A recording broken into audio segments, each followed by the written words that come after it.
meeting of the West Lakeland Town Board to order. And the first item on the agenda is our Pledge of Allegiance. I pledge allegiance to the flag of the United States of America, and to the republic for which it stands, one nation, under God, indivisible, with liberty and justice for all. Thank you very much. See the first item on the agenda. And actually, before we even get into the agenda, I assume there might be some folks here that are here because they're interested in the AmRise thing. Is that right? Maybe? AmRise gravel pit thing? Yeah, some people. I wouldn't doubt that a bit. They've withdrawn their application. But I still want to discuss their situation a little bit when we get to that on the agenda. So it won't be to consider their application, but I still want to have a discussion about that. So folks that are interested in AmRise, there won't be a presentation from AmRise, but we'll still talk about it a little bit. Okay, so what we'll do here now is conduct a couple of public hearings. The first one will be on an application by Tyler Folsom, who is seeking town board approval to place an accessory structure closer to the road than the primary residence on the property. So is Tyler here? Yep, okay. Thank you. Hi, I'm Emily Tim. I'm representing Tyler Folsom this evening. Okay. In what capacity, if I may ask? I advised him on his garage design. Oh, okay. You may recall I was here You're not last the year with, What's that? I was here last year with my own garage, so Oh, okay. I advised him heavily Okay, gotcha. Okay. on his garage. So if you could state your name and address then for the record too. For Tyler or my own? Your address too, since you're Okay. speaking, and then, My name's Emily Tim. My address is 14725 28th Street North, Stillwater, Minnesota, and their address is 14151 28th Street North, Stillwater, Minnesota. all right, thank you, thanks. Please proceed. So we're proposing to build a 1,000 square foot accessory garage in front of the Folsom residence, within the setbacks that are allowed by the township. The 1,000 square feet is under what the maximum that is allowed by the township, because we are part of an HOA and their maximum is 1,000 square feet. And the structure is required to match the house, which we have done in the design. The siding will match, the trim will match. It's located in the front yard because on their particular lot, if you reference some of the documents we sent over, their home is situated at the rear of the lot, just due to its original placement on the site. And there is no room for them to construct behind the building, so they have it located presently in the front. Set back to the east from the existing driveway far enough so that it does not block the primary view of the house when you're approaching from the street. And it's aesthetically very similar to the home, so. Okay, are we looking at a little topo map of that right now, or is that something else? Let's see. Actually, is this an older application, I'm wondering? Oh, okay, And actually, no, that's not their site. That doesn't look right at all, actually. okay. That's not right. I was gonna say, either he submitted that way before, but do you have any of his? Okay, I'm sorry. So we do have updated, I believe so. Graphics, Yes, okay. he sent everything. Okay. So if it comes out. okay, but please continue, yeah, I don't want to interrupt. Everything's within the required setbacks. It's sufficiently back from the road. I believe it's over 100 square feet back, or 100 feet back from the road in its current position. It's in an area that is very heavily wooded, so you can conceal it quite well from the street. And they have very limited just topographical conditions where they couldn't possibly put it behind the house if a map were to come up to show that. As I recall the map that I looked at, there are some pretty steep grades to the south and east and the southeast portion of Yes, the lot. yes. There's right at the rear of the home, the backyard is quite tight, but it is pretty close to the rear property line. But on the east side of the lot, it does drop off kind of significantly at the kind of southern portion. And this is built in a level area that's, kind of a stable location towards the front. All right, and I think you did mention similar materials to the house, and I assume also colors? Yes, yes. They're planning on using fiber cement, probably LP Smart Side, or I think we landed on LP Smart Side. Okay. Okay, and actually, let's see, is that specified in the application? it's gonna be the same material and, color. I believe it's on the exterior elevations. I think it's noted that it says similar to the house, but Okay. that So is the when intent, we- yeah. If we do the resolution approving this, then would we include those exhibits as part of the approval so that it's understood that that's part of the reason we approved it? Yeah, so, Mr. Chair, I believe the resolution, I was trying to pull it up here quick, indicates, as proposed in the Per plans. plan, so the So plan I would think be it an does exhibit. incorporate them. Okay, good. All right, I'm sorry about that. So all please right. continue if you have further. The structure is only about 22 feet in height, so it's only one story as required, and it has a few windows on it as well, which also make it aesthetically similar to the house. So it's kind of an ideal accessory garage for our type of neighborhood and community. Okay, what about screening from, there's a neighbor to the east, Mm-hmm. and is that going to be screened? There's significant screen? trees all around the site, yeah, Okay, mostly. So we haven't heard any complaints about adding additional screening, but the lot is very wooded. okay. Does anybody else have any questions on the board at this point? Okay, well, thank you, and so at this point, then maybe I'll ask if there's any comment from the public initially. Any comment from the public? It's a public hearing, so this is people's opportunity to make a comment if you wish to. And maybe we should probably hear maybe from the planning commission. I don't know if you guys are prepared. Yeah, you're prepared to make some comments. Okay. Yes, the planning commission did review the application. It was a thorough application with a good amount of detail and drawings around the placement and the structure of the building and what the plans were. The planning commission did look at the placement of the house, which is, as she said, set way back at the very end of the property, making it pretty much impossible to construct any kind of accessory building behind the house. So the plan met all the other requirements. And I think their request for this variance is consistent with getting approval for something that is practically difficult. You cannot build a house or a structure behind the house. So the planning commission did recommend approval with the stipulation that the plans with the exterior of the building, matching the house, et cetera, go forward. And it sounds like that's already in the resolution, so. All right, thank you very much. Thank you. Any further comment from the public at this time before we close the public hearing? Anybody wish to speak? If not, we'll close the public hearing on this topic. And I imagine we should probably just discuss it as a board. Does anybody have any thoughts? Does anybody want to move to approve it or any other discussion? I'll move to approve it.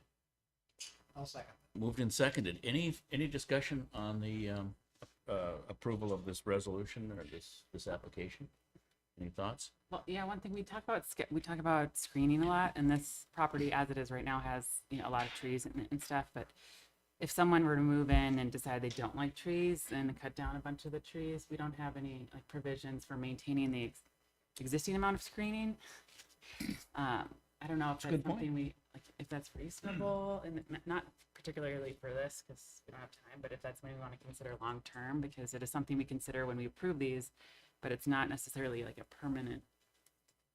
I do think that's a good point. It seems like we should build that into our resolution, perhaps, at least on this. Or at least consider it for future, if that's something you want We to think could, about. we could probably amend the resolution in fairly short order and then sign it too. What, council?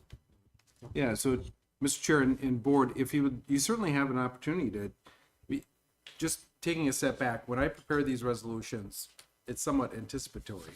And it's just a proposal. So you certainly can make changes to them, including adding or changing or deleting conditions. So it's just that if you're going to act on it, we need to be fairly specific about what that change is in order to be able to incorporate it into the resolution. So I might suggest that we already have a provision that it's going to be pursuant to plan, and the plan does specify, as you raised last time, that it'd be of the same materials and color of the house. And I think we could also add a condition to the resolution that says that vegetative screening will be maintained to, you know, to, yeah, to adjacent property, sure. Is that something? So, Mr. Chair, existing, you said, existing vegetative, you're not requiring the addition of any screening? I don't think. we No, do. they're just not taking less screening. Right. Okay. Just, I'm saying vegetative screening maintained, that implies existing. I mean, the thing about existing is, you know, evergreens, a lot of times they'll, when they grow up, there's nothing on the bottom. I see what you're saying. But, you know, if we just say maintain screening, is that enough, you think, to signify that we just mean to continue the level of screening that's present? I see what you're saying. Yeah, Mr. Chair, if you wouldn't mind just repeating your thought for the language, I'd be happy to write it down. Okay, one of the conditions would be that the applicant would maintain vegetative screening of the structure from neighboring properties.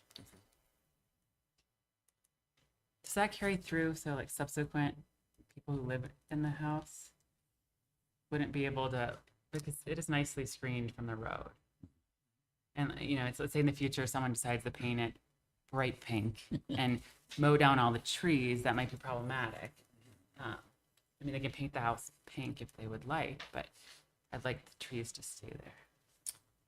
Yeah, so Mr. Chair and Board, I do believe that would be something that you could raise an enforcement action further down the Okay. line, raise it. Carrying it through is a little difficult, but that's the condition on which it was allowed to be placed there, so that condition moves forward with Okay. that location. Okay. But I want to generally allow these nice looking garages, however, not at the, you know, at the detriment to the neighbors. You know what I Absolutely. mean? Yeah. So are we saying we want to have this as a future, or is it just for this? I think it's for this particular one, because each lot will be different. Yes. Because some might be, you know, a really large parcel that no one could see whether there's trees or not, or might be over a hill. It's just everything, every land, Yeah, it's like going to parcel is really different. depend on which. Yeah. Yeah, so yeah, I agree with Rachel. It should be specified in this particular Yeah. case. And we should keep it top of mind when we approve these things, to always be mindful of, you know, is some screening requirement appropriate, I think. I do think it's good policy or practice to keep that in mind. Yeah. And in this case, we're not adding any additional cost to the resident or any, you know, being problematic. It's just keeping in the same amount of trees that exist now. So. I agree with that. So I would then move that we make that amendment to the proposed resolution, and with that amendment, that we would pass the resolution allowing the construction of this building. Do I have a second? A second. Second, any further discussion? So all those in favor of approving the resolution with the amendment that we've discussed, please signify by saying aye. Aye. Aye. Opposed, no? Okay. So that will be approved, and thank you very much for your presentation. Good luck with the building. Next public hearing. Jake Novak, St. Croix Montessori, seeking a variance to allow two principal structures on a subject property, the St. Croix Montessori property, and an amendment to the conditional use permit to add the new upper school building. Is Jake here?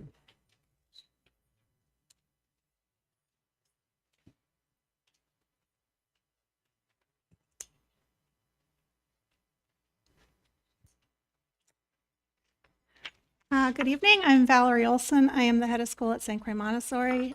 We had hired Jake Novak as a consultant, and his work with us is currently completed. So I'm going to be here tonight representing the board, along with Ross Bailing, who is the St. Croix Montessori School Board Chair. We are requesting approval for a variance to allow. This is what you were sent, to allow two principal structures on our property. The first principal structure being our main school building, as well as to amend the conditional use permit so that we can actually construct this new 3,562 square foot junior high building that will serve our adolescent students, grades 7 and 8. We've been part of this community for more than 30 years, and our nearly 18-acre property includes a designated Minnesota school forest that supports our outdoor education and our environmental stewardship. The proposed building would be located on the farm portion of our campus with access directly off the service road of Hudson Boulevard rather than Neal Avenue. There's a big yellow mailbox at the entrance if you wanted to see where it is. Students will be dropped off and picked up at this location. At full capacity, we would have 25 junior high students. We are starting slow with 8. Because of this, we don't anticipate any significant impact to current neighborhood traffic flow on Neal Avenue. As part of this project, the existing barn structure that's located near the entrance of our property will be removed.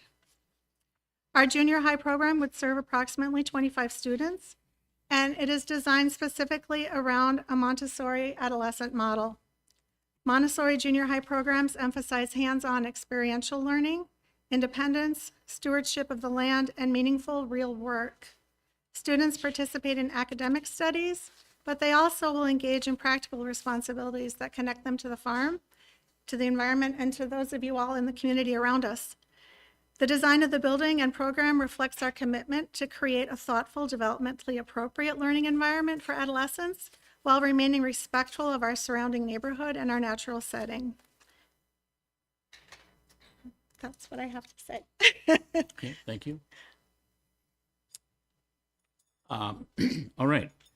Thank you for that input. And do we have any comment from the Planning Commission on this proposal?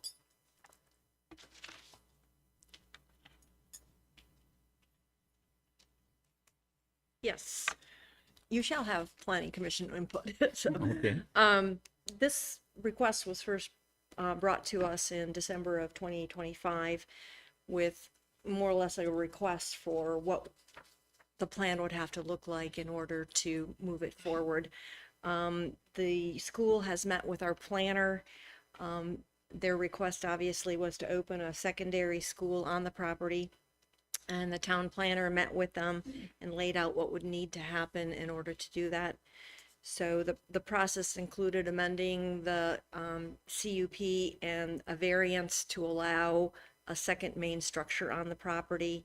Since originally the school property was 2 parcels and these were combined, and now in combining those properties, it would require a variance to have a second primary structure on the property.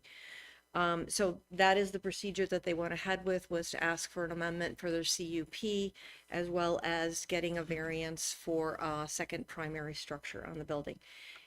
It was also consistent with the access to this building being on the Hudson Road, not on the Neal Avenue access, which is one of the requirements that we had during the last CUP that the school required when they were expanding their elementary school. So the Planning Commission in general supports the plan and the concepts that were presented. They followed the process that the planner laid out, and then, you know, the whole other issue that was brought up at the time was, you know, should our ordinances reflect allowing schools and churches to have a secondary primary building and not have to do a variance? And that's something that's outside of what their main issue is. And in general, though, we need to have that discussion further. So, but in general, I think there were some issues around septic and water and all those things that they got resolved. So the Planning Commission voted unanimously to support this project. Any questions? Couple of quick questions. One is that I looked briefly at the planner's report.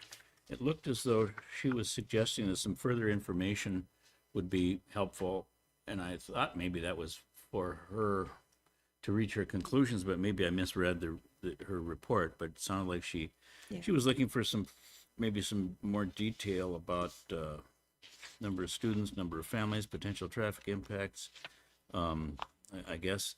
And I just wonder, did she have all the information that she needed to make a judgment as to whether this was, you know, appropriate in her view?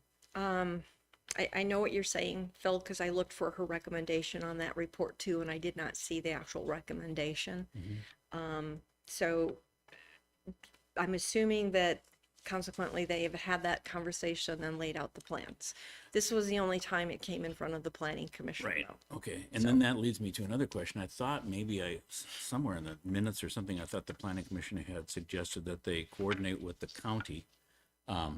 Because in the past, with past CUPs, we've had county input and it's been laid out in the CUP, you know, pursuant to the county's request or requirement. These are some additional considerations or some additional, conditions in the conditional use permit.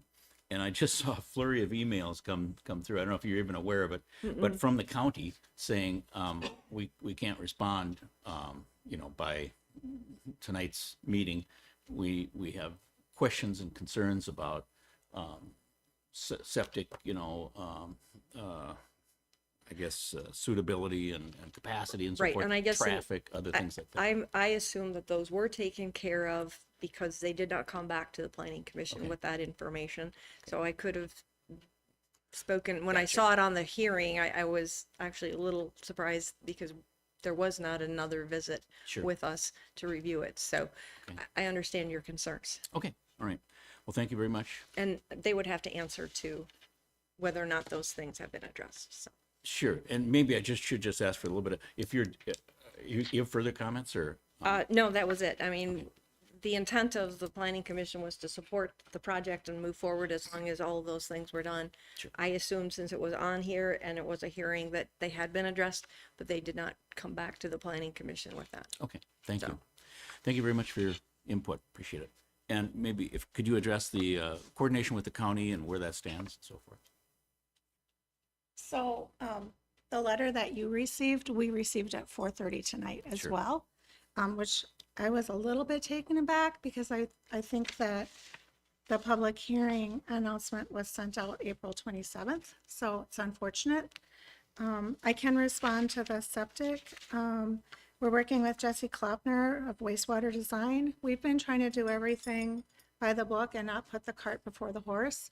And so getting this approval tonight would then continue the ball rolling with some of the other processes that we still haven't completely firmed up.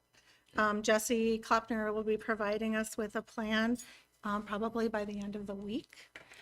We have a current brand new septic system on the property that he thinks is right-sized and that we shouldn't be required to put in another new system. Okay. All right, my only thinking here though is that if the county does have any requirements, you're pretty sure they won't have any more with the septic, and that's fine. But No. if they do, if they did, or if they had some further requirements regarding traffic control or anything like that, it'd be nice if we could put that into the CUP, all those conditions. Yeah, and like I said, lay I out. haven't had a chance to meet with them at all. I know that we right now have one of our board members that approached the county earlier, I think in December. Do you want to speak to that, Russ? Maybe I'll speak to two things. My name is Yeah. Ross Baling, School Board Chair. Thank you for having us here this evening. Regarding traffic patterns, I mean, our current CUP is for a total of 200 students to occupy the primary structure, the single primary structure. We are looking to add a second primary structure, but not change that capacity. So certainly we're not adding any more traffic with the second location than we would have with our single location. We are restricting our student body to that 200 person cap. It is also an incredibly small group of students. We're talking about this first year, 8 students, with a total of 25 at full capacity in that structure, that second primary structure we're asking for. We do have a board member that's looking to try to make sure we go above and beyond any regulatory requirements for safety. We are trying to improve both the traffic safety from our own occupants as well as for our neighbors. So if there's any considerations from Washington County, we are more than happy to adapt to those. Right. We had a challenge last time about moving the entire entrance to the frontage road, which was prohibitive for our property. We would have to have run a very long driveway, which would have been quite cost prohibitive through our entire DNR nature property. So I respectfully Yeah, one ask of that the we keep things that we as a school have approached the county about just recently is why there's a 55-mile-an-hour speed limit on Neal Avenue.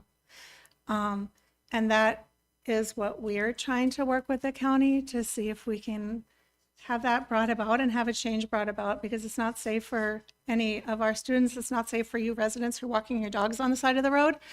And we're a school zone, and we are currently not zoned as a school. And so that was I think in the letter that you saw from the county, that's what we're trying to figure out is, gosh, how can we make this safer? Sure.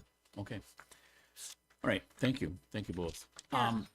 Anything further that you No. want to offer? I would at this point open this up to a public comment. Since this is a public hearing, this is the opportunity of the public to weigh in on the proposals. Two proposals here. One is the variance, one is the CUP amendment, and they both revolve around creating this middle school operation on the property. Any public comment? Anyone from the public wish to make a comment? Yes, sir. Please. Would you please? Sure. Thank you. Yeah, please do. And state your name and address for the record. Richard Casey, 195 Neil Avenue North. Okay. We live next door. Okay. Uh, To the north? Would it yeah, be? Okay. one in the north. Yeah, right there. We're worried about the extra cars and where they're going to come in and out. And we've had quite a few situations where when they come out of your driveway there, just next to ours, they want to go left, south.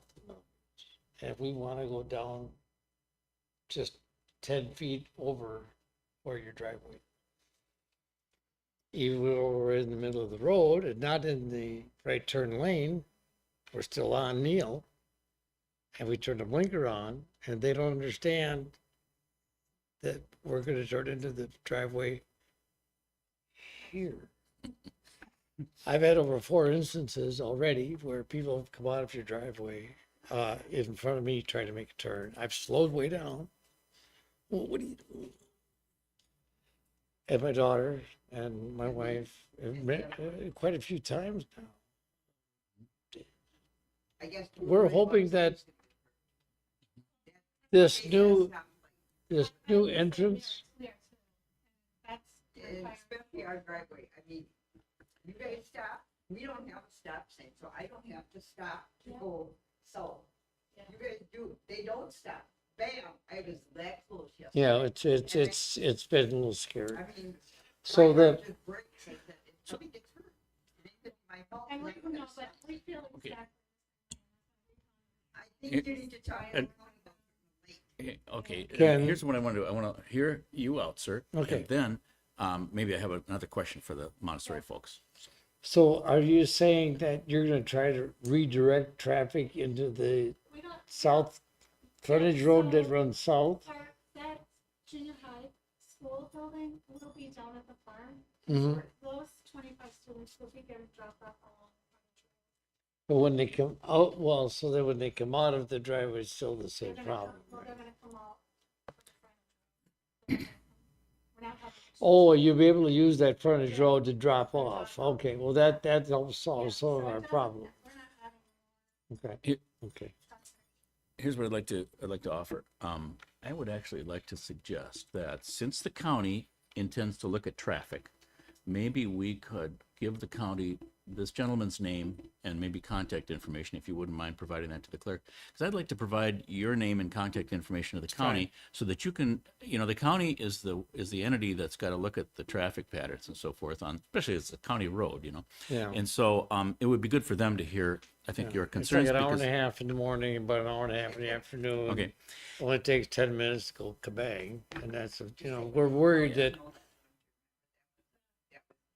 And then, and the guy across the street, he's particularly happy. okay. And I can't speak for him, but I just did. Sorry. Saying badly about us. No, We're not- it's- no, we No. understand. We are hoping that they can do something about that. All right.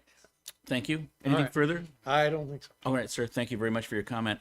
Question for the Montessori school, and that is that I know that one of the conditions of the last amendment to the CUP required you to, I can't remember what you had to do, maybe put in a turn lane or there were some other things you had to do on the road. Was all that done? Yes. That was all done, okay. But it still sounds like maybe for some people, it's a problem. Right, Then we all know. okay.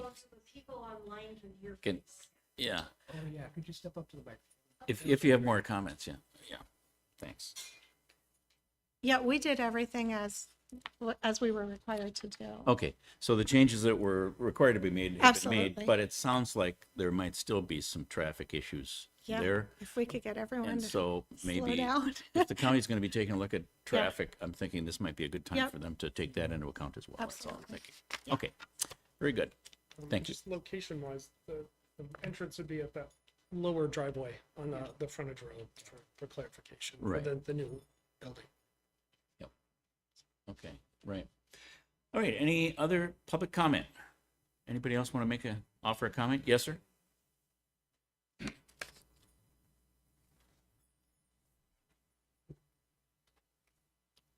Jim Franklin, 642 Midwest Trail Place North. You know, I'm really concerned about making a variance to this property. And when does the variance stop? When do we keep?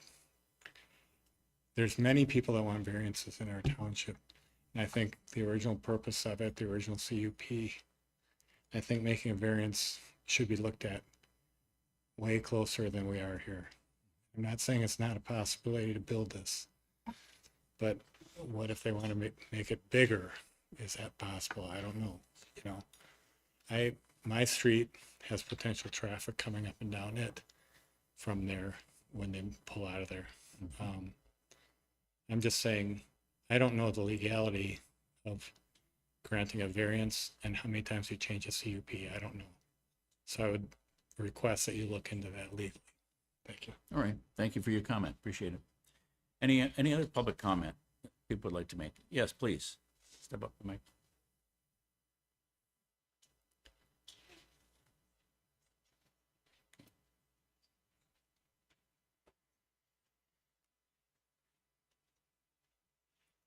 Jody Aldrich, 120 Neal Avenue North. I'm directly on the other side west, I guess, of the Montessori School. I have like scribbly notes, so bear with me. I've heard the members use words like being mindful, not a detriment to the neighbors, to screening. I look out my driveway and I see a big top of a green like thing now where they have the pavilion that I was in favor of. Okay. Didn't really realize I'd look down my driveway and I'd see a big green metal thing, you know, where I have nice woods around me and trees and whatnot. I was supportive of that. I was supportive about the driveway, even though I came here with, what was the other gentleman's name? We used to get burning permits from.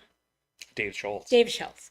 I said, when drop off and pick up, there's tons of people up and down this road. And he's like, no, I sat there and I looked at it twice and I didn't see cars queued. You guys said it happened once during a snowstorm. I can give you picture after picture after picture. Every day. Happens all summer long. Happens at pickup and they're queued along there. Queued They in were the told lane. us, they said, oh, our bigger parking lot, it'll solve that problem. It only happened once in the past. That is so not true. Those cars are queued along that street constantly in the morning and the afternoon. I'm not even totally opposed to that. I find it a little disenchanting because I feel like they kind of buffaloed people by saying they're never queued when they are queued all the time. Anyone can go out there and sit and look. The other thing is they couldn't make the entrance off of Hudson Boulevard because I think I heard someone say, what word? It was prohibited for us to do that. It wasn't prohibited. You guys didn't want to spend the money to do it. So the prohibited was probably the cost. I mean, that's what you said at the last meeting, was it not, that it would cost too much? Well, It was also going to go right across our whole entire animal enclosure, right across the middle of the farm. That was. Okay. here's I the- mean, that's not what was said. It's at not the- supposed to be a Q&A, but I Okay. want to hear your comments for Okay. sure, but I But want to. the animals are, I mean, you go in the entrance of the side or whatever, but we could pull up the notes from the last meeting. It was that it would be very expensive, but now they have money to buy, you know, to build a 3,562 foot building. But we're going to build this huge building for 25 students. Seems kind of odd too. It kind of seems like maybe going forward is going to be more students. Can we get another variance? And like the gentleman said before us, where does it stop? Like, I don't get to just build another dwelling on my 3.5 acres, right? Unless I build it onto the house. I'm just saying that if we're being mindful, if, you know, there's no screening, are they going to be required to put a line of trees to block that part or whatever? So it still doesn't, now we have the issue with, you know, a possible 200 students. They said that they wanted to have this additional parking lot, if I recall right, so they could have more summer students, right? Great, fine. I, for one, didn't realize, and I even said at the last meeting something to the effect of, I like hearing children playing and, you know, it's like a park and they're joyful. Now with more students, I don't know if it's just, I'm a couple years older, but they're screaming. They're like, Johnny, and I never hear any teachers being like, hey, Johnny, let's be respectful to our neighbors, even though it doesn't seem like voices can carry. I can hear the trains going from my house in the summer, right? That noises carry. And so I'm just a little suspicious that you're building, you know, a 3,500 square foot building for 8 students and maybe up to 25. That's it, just 25. And then even if those cars come and they go, you know, off Hudson to enter, they still have to come back this way because that's a dead end, I believe, down by the golf course. They still have to come out on Neal and take a left over the bridge or over the highway or right? And so that is additional cars that could be impacting, right? So, I mean, those are just some of my concerns. And I think that if there are unanswered questions regarding the county and the traffic and things like that, we don't say, okay, we approve it, we're all for it, and then let them deal behind the scenes with the county, right? I think we table it, and unfortunately, since the answers aren't all here, we table it until we know those answers, and you know, and then reconvene and have another discussion after we know those answers, because I, for one, am not comfortable saying, yeah, go ahead, build another big building for 25 students. It just doesn't seem logical to me. And, you know, maybe afterwards they can address why they need such a big building for 25 students. Do you have anything? The only thing I was going to say, Ryan Haberman, 120 Neal Avenue North, is the traffic. You know, I travel up and down Neal Avenue, obviously every day to and from work, and the cars queuing in the right turn lane, like this gentleman, yeah, you live right next door. When they're taking a left and going south and the oncoming traffic heading north can't see because of the cars queued, I mean, it's only a matter of time, I think, before an accident's going to happen. I've seen, you know, 2 or 3 cars try to sneak out on Neal, you know, just to beat traffic or whatever, you know, just quickly get out. And it's just, I think it's a really dangerous situation. And I mean, could the entrance, you know, for all the cars be on the frontage road for, like, you know, the both buildings? I mean, that would be a solution. And then you don't even have the cars pulling out onto Neal without a stop sign, because on the frontage road there is a stop sign. You would have to all stop and obey traffic, and I mean that would be my concern. So Right, and you know, for all those reasons, I look forward to, you know, hearing what the county has to say, I guess, about traffic. So I appreciate your comments. Okay. Anything further? nope, that'll be it. Okay. Thank you. Right. Anything else? Any other public comment? If not, I will close the public hearing portion of the meeting, and we can talk about discussing, you know, whether to how to move forward, I guess. And you know, one question I have, obviously, well, okay, first I'll ask this question. So it sounds like there's a residence on what used to be called Parcel B, now been merged together. They're a joint parcel, but there were 2 separate parcels, and one of them had a school as a primary building, and the other parcel had a home, which was being rented out to employees. And it seems to me that might have been the primary building on parcel B, but I don't really know the legalities of that. And if that is still going to be there, and still going to be a residence, and still going to be occupied by folks, and you know, and so forth, are we actually looking at, and now that the parcels have been merged, are we looking at 3 primary use buildings, and where does that put us? Is this application sufficient to accommodate that whole picture? And I defer to council for an answer to that little question, I guess. Well, Mr. Chair, yeah, that's the first time I've heard that there was a residence on there. I was focused on, I heard about the barn being removed and this building going up in place.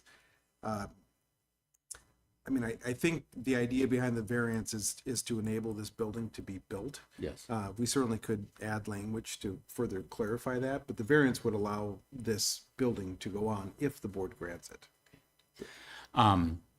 All right, and we wouldn't have to call it 3 primary use structures or whatever. Well, Mr. Chair, I think this document would benefit from further explanation of that and some clarification. Am I wrong about that?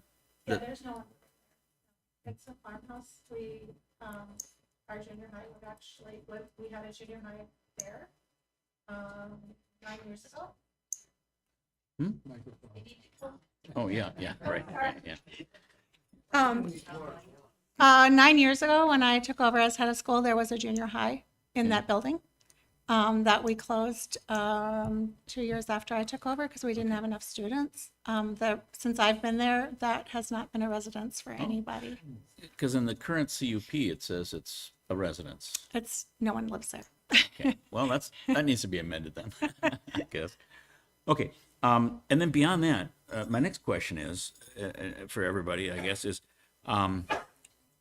because I think it's helpful to incorporate the county's wishes, desires, requirements into our CUP. It does seem like the county needs to learn some information and maybe make some recommendations before we can proceed. Or, Counselor, is the way that we avoid that, or would that be the best way to approach it? To wait until we hear what the county has to say before we again modify the CUP? Yeah, so Mr. Chair and board, so I've heard the 2 issues, traffic and the septic. I think your document that you have before you addresses the septic issue in the sense that it has a general requirement that you have to comply with all requirements. So if the county says you need to do something with the septic, they need to do something with the septic. So that, you always run into that. That's why we use that general language, because it's not really up to the town to contemplate every potential permit that may be required at every federal, state, and local level. And so you have a general look. You need to comply with everything else that might be required. As far as traffic, I'm a little bit of 2 minds on that, because you certainly can, through a CUP process, affect things like where access is and parking and things like that. Obviously, you can't dictate county highway policy. That's the county role. But if the board would like to hear what the county has to say before it makes a final decision on this, that's certainly a legitimate way to go, is to continue at least one more meeting to give the county a further opportunity to review this and comment. Any thoughts? Well, I agree that traffic, like having an accident in front of all the little kids, would be horrible. But we're also talking about like a completely separate building with separate entrance. So is this kind of putting additional conditions opportunistically based on the performance of the last CUP? Is that a thing, or it just seems a little? Yeah, so Mr. Chair and board, it is, though that's the one time you have that opportunity to do that. So it does give you that opportunity to look backwards and say, the things we've learned since this was originally approved, we're going to modify those conditions. This doesn't do that. This CUP is fairly straightforward and focused on the additional building. But if you feel that this question or this issue of opening it up and expanding in the way that they're proposing, it does give you the ability to go back. Okay. Yeah. In that case, I like the you know, if screening is a concern, it seems like there's opportunity on this parcel to entertain that. I don't know, there might be some operational things like crossing guards, but at 55 miles an hour, I'm surprised because, right, Right. or an adult, or, but I don't know. We'll have to talk to the county about this flashing school zone. I don't know what county road rules are, but it seems 55 seems wild because our county road is 50 and people fly down there. Yeah, and I mean, I sympathize with the effort that the school wants to make to modify that speed limit. I think that's appropriate. Obviously, it's not our purview. We can't impact that. But I suspect that there was probably a speed study done by MnDOT years ago that set that speed limit, and it may not any longer be appropriate given the new use of the area. So I think you should pursue. Just a brief one. At the microphone. Sure. Just brief, just Yep. take 2 seconds. Okay, I live on, also at 195 Neil. And I have said this for the last, way before their last meeting. There should be a stoplight at that 4-way. Because I have seen kids run out. I've seen parents open them car doors.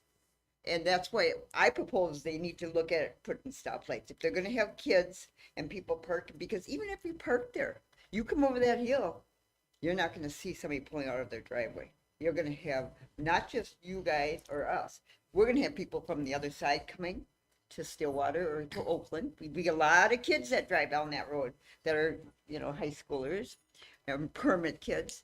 And it's gonna be really sad. That's why I'm gonna propose that if the city wants to talk to me or the county, put a light. There should have been lights all along there. There has been people on that 14th there that was just not too long ago killed. So I think that's one thing too people need to look at, you know.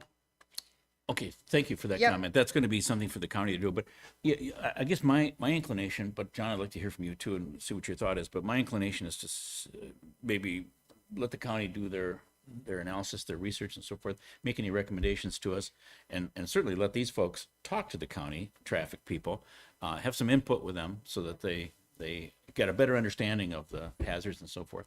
And that we defer action on the approval of this until we have a better idea what conditions we want to impose.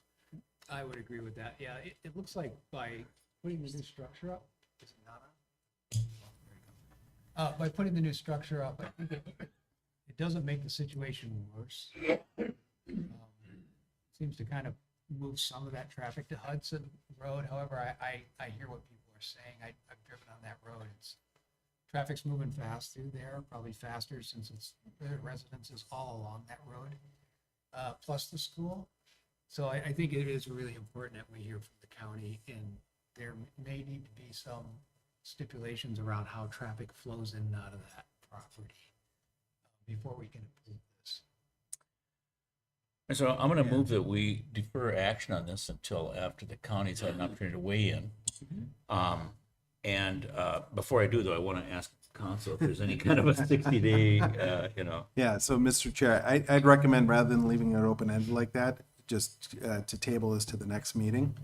And hopefully the county, because, I mean, in fairness to the owners, you can't just keep this going. You know, so I would provide that more definite to the next meeting. And frankly, the county needs to get something done in the next 3 weeks on this. And if you get to the next meeting, you feel you don't have the information, we can look at what you can do at that point. But at this point, I wouldn't be comfortable with just an open-ended okay, sure. consideration of it. Understood. And if we do table it until the next meeting, continue this discussion till the next meeting, that will not run afoul of any timelines that we. To be honest with you, Mr. Chair, I'm not aware of when the complete application was received. So we would need to confirm that. Do you happen to know that information, Carrie, or if not, that's fine. We can.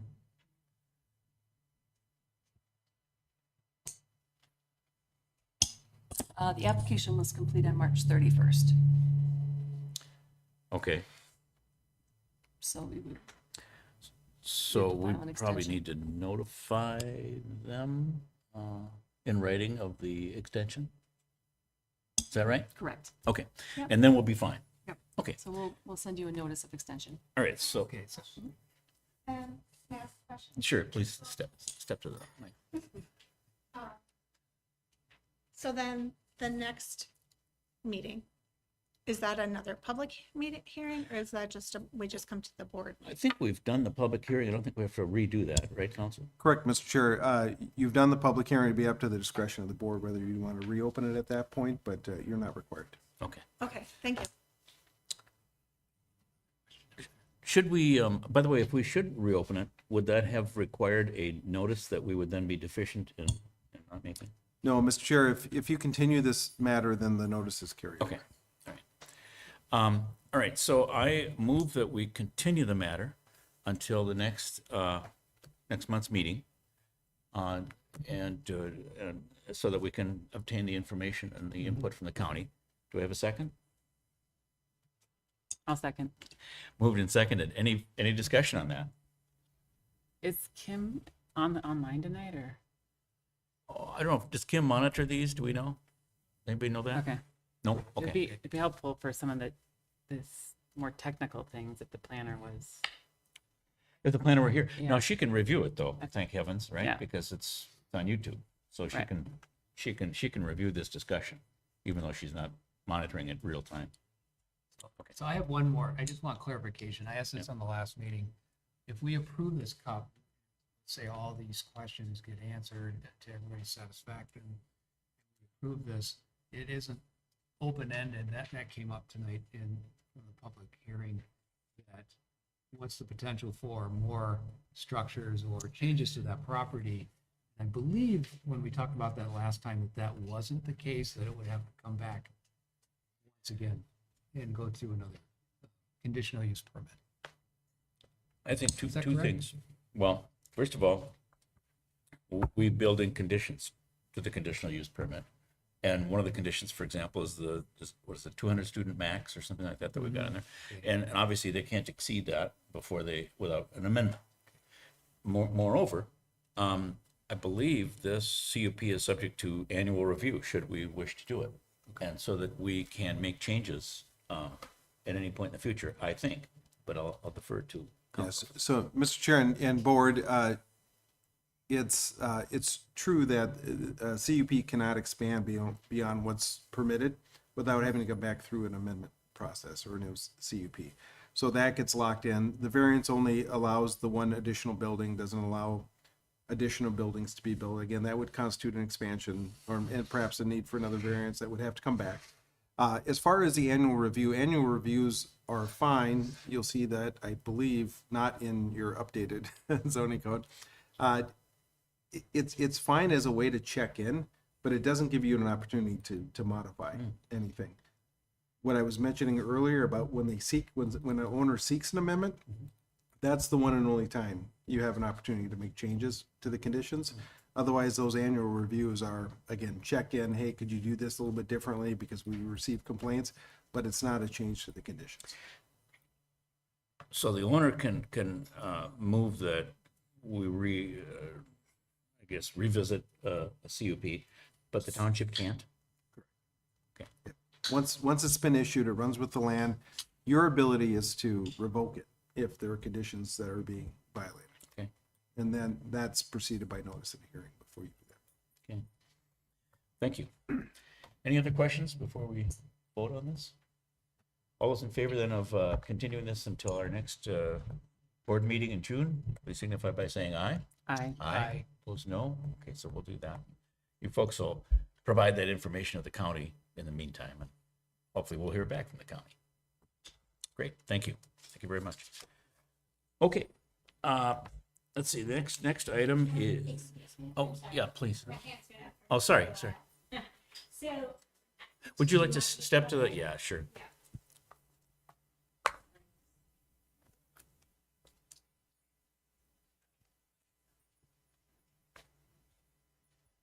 Jody Aldrich, 120 Neal Avenue. I just wanted to bring up, council had mentioned a few minutes ago about there were two issues, traffic and septic.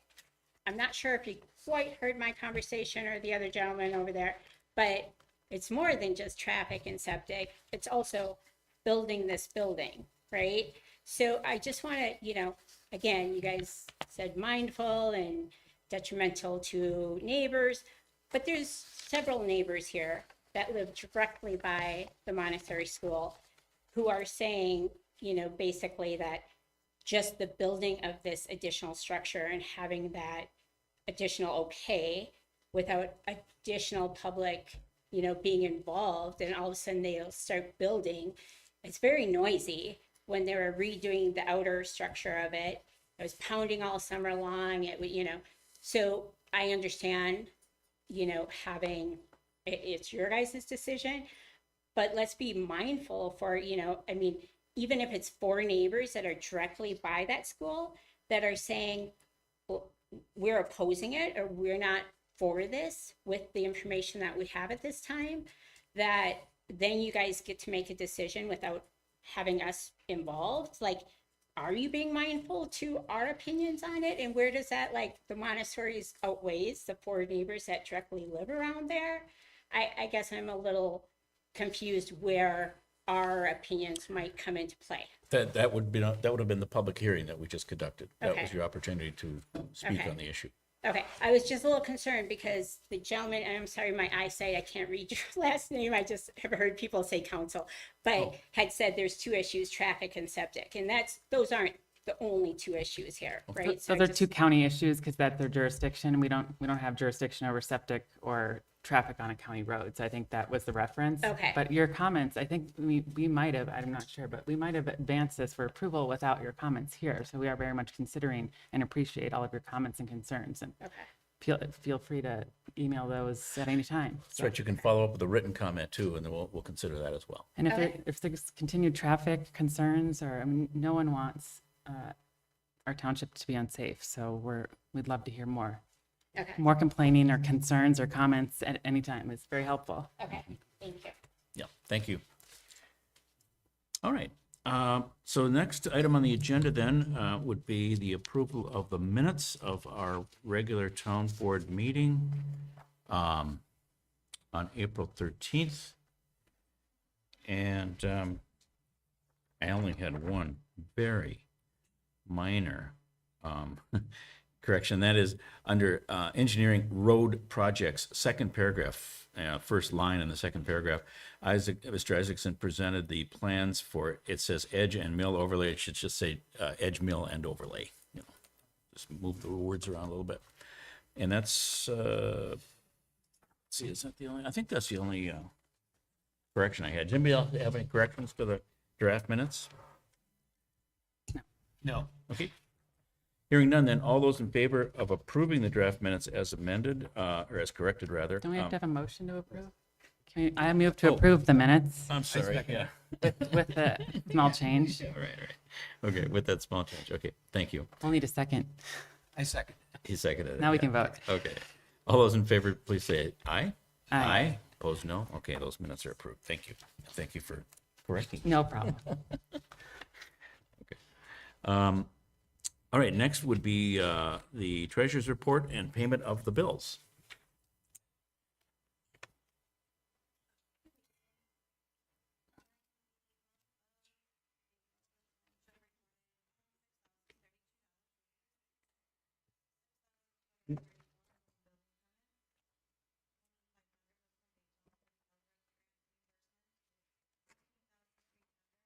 From an escrow, a CUP amendment, and a variance and application request. 1782 from Century Property Tax, City of Afton, and $72 worth of data requests. The township paid out $246,028.52. $11,330 came from payroll. $11,381 from Middle St. Croix Water Management for the first half of 2026. $18,247 for Miller snow plowing, $5,299 on building inspections for Stenson inspections. $125,535 was for OMG Midwest, pay request number 8. $34,856 was from Washington County. It was the 2025 assessing fee that the invoice was lost for quite some time. And so we got that cleared up. So our assessing fees will be double this year. unfortunately. 8,190 for tennis recycling. 7,924 for legal.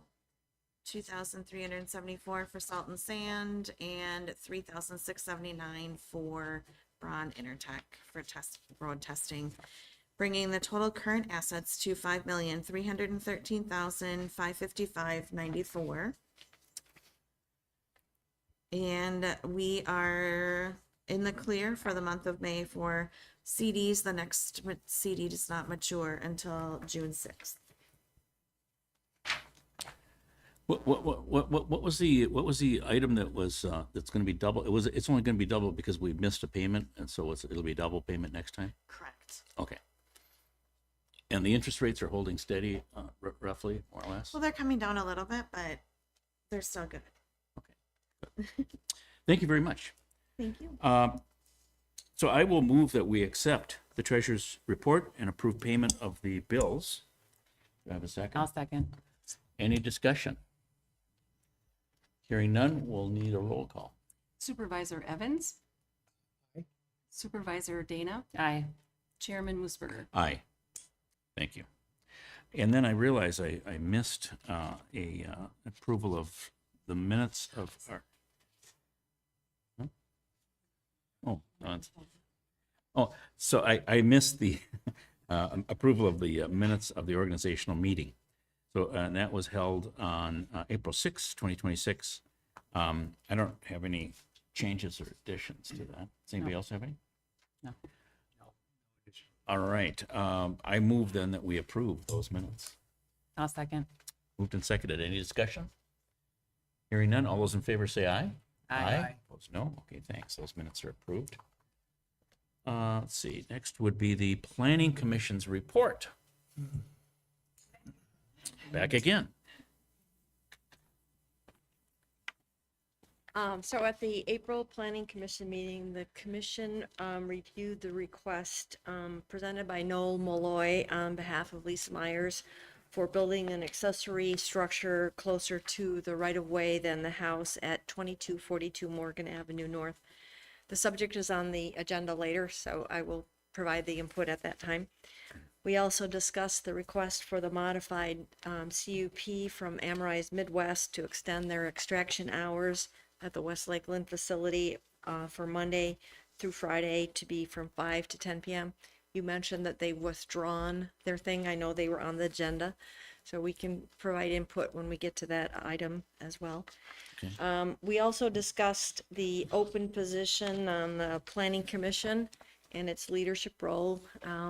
We have the open position posted on our website, and there's been some postings by other people soliciting candidates.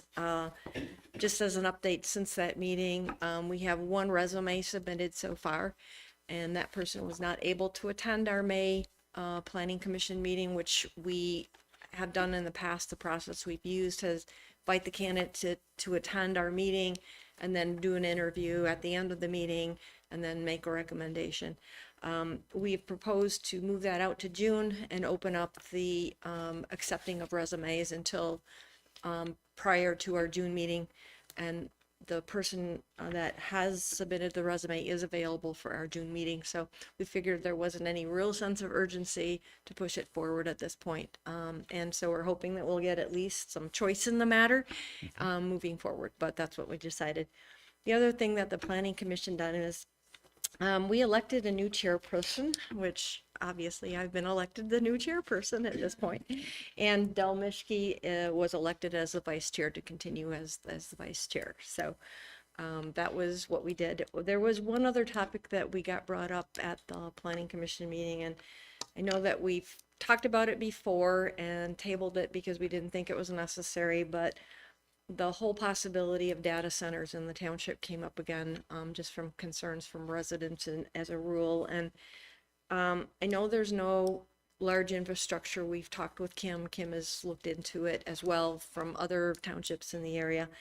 I know there's no infrastructure to support one in the township, and therefore the risk is very low that we would get a data center. But it certainly has been a topic of concern across the cities across the country and the counties in general. So we just wanted to know, with all the investment that's going on in artificial intelligence, it may not take very long for Excel to put up infrastructure for collecting the power. Would we want to put something more specific in it to look at that and prevent something from even going into place? That's something the board might want to talk about and direct, and maybe direct Troy to draft something. We don't specifically say that that's not allowed in the single family estate, but there are areas obviously in our township that are not strictly single family estates. Would we want to have something in our ordinances to make it more clear that we are not going to be supportive of data centers in our township? Just a thought that I think we need to be proactive if we're going to do anything. Yeah, that's not a bad thought. Because it occurs to me too that, Excel's got the Allen S. King plant right now, and someday that may become, as I've heard the rumor, it might become like a big substation or something like that for some solar generated electricity from Wisconsin. So be that as it may, one way or another, we do have some electrical, infrastructure, some electric grid infrastructure nearby. We've also got the river. I mean, I don't know if they need that for cooling or not, but they might. So it might be more of a threat than we really anticipate. So having said that, I just wonder, Troy, what do you think about, proactively addressing this, or do you think it's okay to just wait for something to happen, or and then also, kind of given your experience with other municipalities around the state, give some comments on that. Sure, Mr. Chair and board. So as far as my experience, data centers is a relatively new creature, and that happened. I mean, cell towers and wind towers and, you name it, there's been new things that have popped up over the years. And so cannabis, people are trying to scramble. We're scrambling, yeah. To get their arms around what this means for the community and what we should do, if anything, with our ordinance to address them.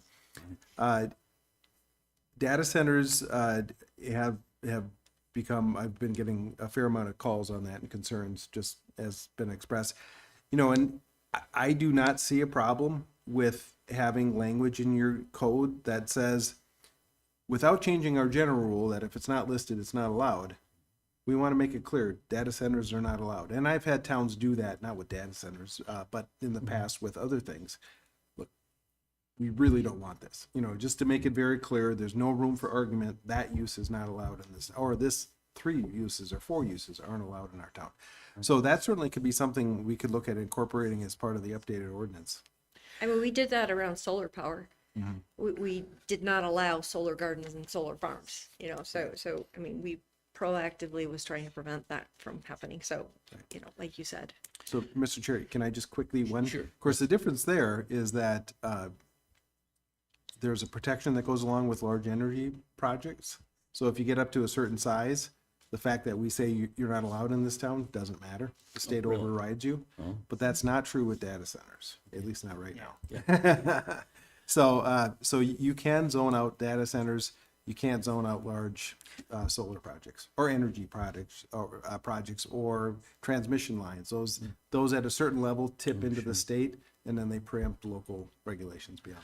Well, I think it would be prudent, as you suggest, Marion, for us to proactively look at doing something. So I think as long as we're working on recodification, we should at least offer that as an option, Sure. which we can then review and potentially adopt. But I think it's a great suggestion.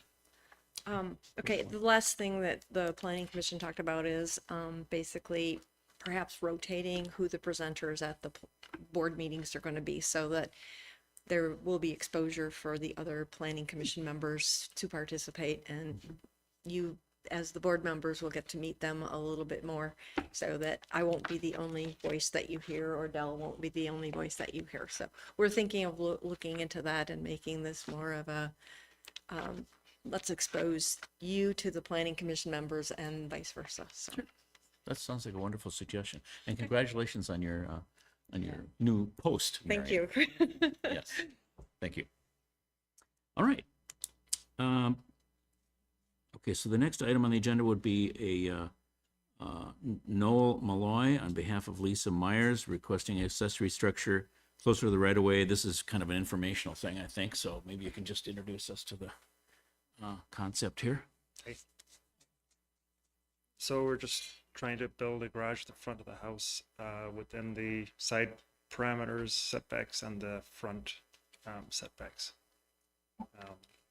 Let's see it there. So the red dotted line is the setbacks, or within those.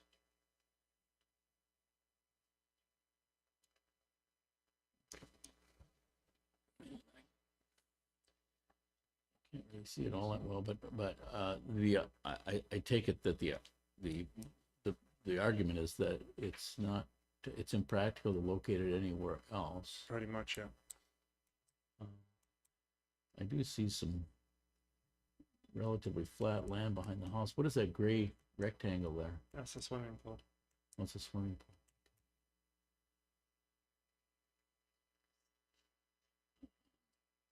And where's the septic? Is that? The septic is in the dotted line.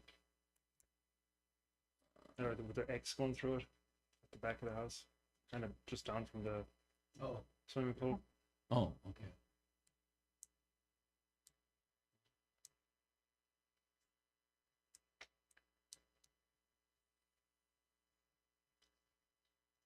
I don't really know what those gradations are. I don't know if they're 2-foot contours or 10-foot or what they are, but maybe if they're 10-foot contours, there might be quite a slope there. But if those are 2-foot contours, it's not that bad. Just trying to. What's your? What's the setback from the road?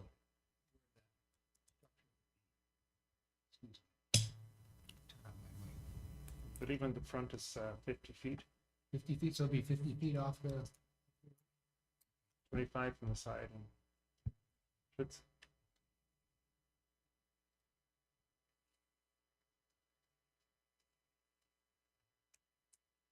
So is there any reason it couldn't be put in the back of the lot someplace? It's just completely impractical to put it back there. And for what reason? Just the way the grade is on the other side of the driveway. The grade just goes all downhill. And the back, then there's no room on the other side.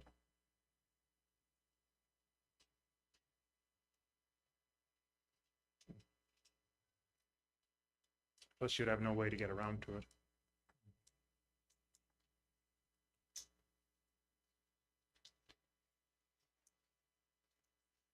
And what's the nature of that structure going to be? Is it going to be a little garage or what is that? Yeah.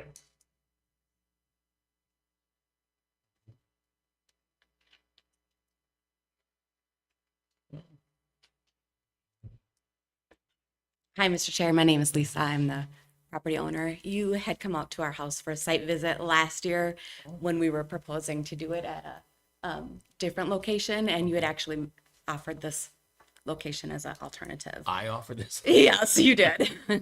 Good choice. It was a great choice. It was not my first choice, by the way. I wanted it somewhere else. I don't recall that, but anyway, go ahead. Yeah. So, yeah, you did come to our house for a site visit. I recall going to somebody. What were we going to say? Yes, last year So- and last month. Okay. All right. So let's see. Yeah. What about that northerly aspect of the lot there? What's the problem? Is north up in this illustration? Yes. Okay. So to the north of the, I don't know if that's the garage or the house I'm looking at there, but what's there that prevents the? So to structure? the north of the driveway, it drops about probably at least 10 feet. Oh. Yeah, the neighbors to the north would, it'd be much more disruptive to the north neighbors than this location to this. The south neighbors are oriented, so we're talking right. Mm-hmm. And this looks like Dolly. Okay. All right. Well, anybody else got any questions for the applicant? Is Is there, not that it's relevant to our approvals, it's just, is there a HOA in your neighborhood out of curiosity? which? An HOA, okay. And they have a approval process or, okay. Not that it matters to. the town.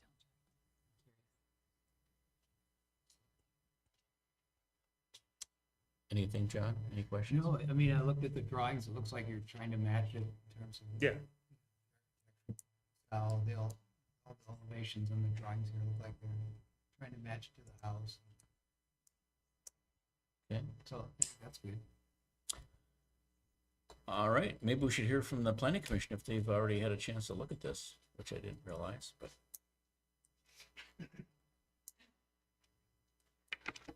Yes, Noel Malloy was at our last meeting, and presented on behalf of, Ms. Myers.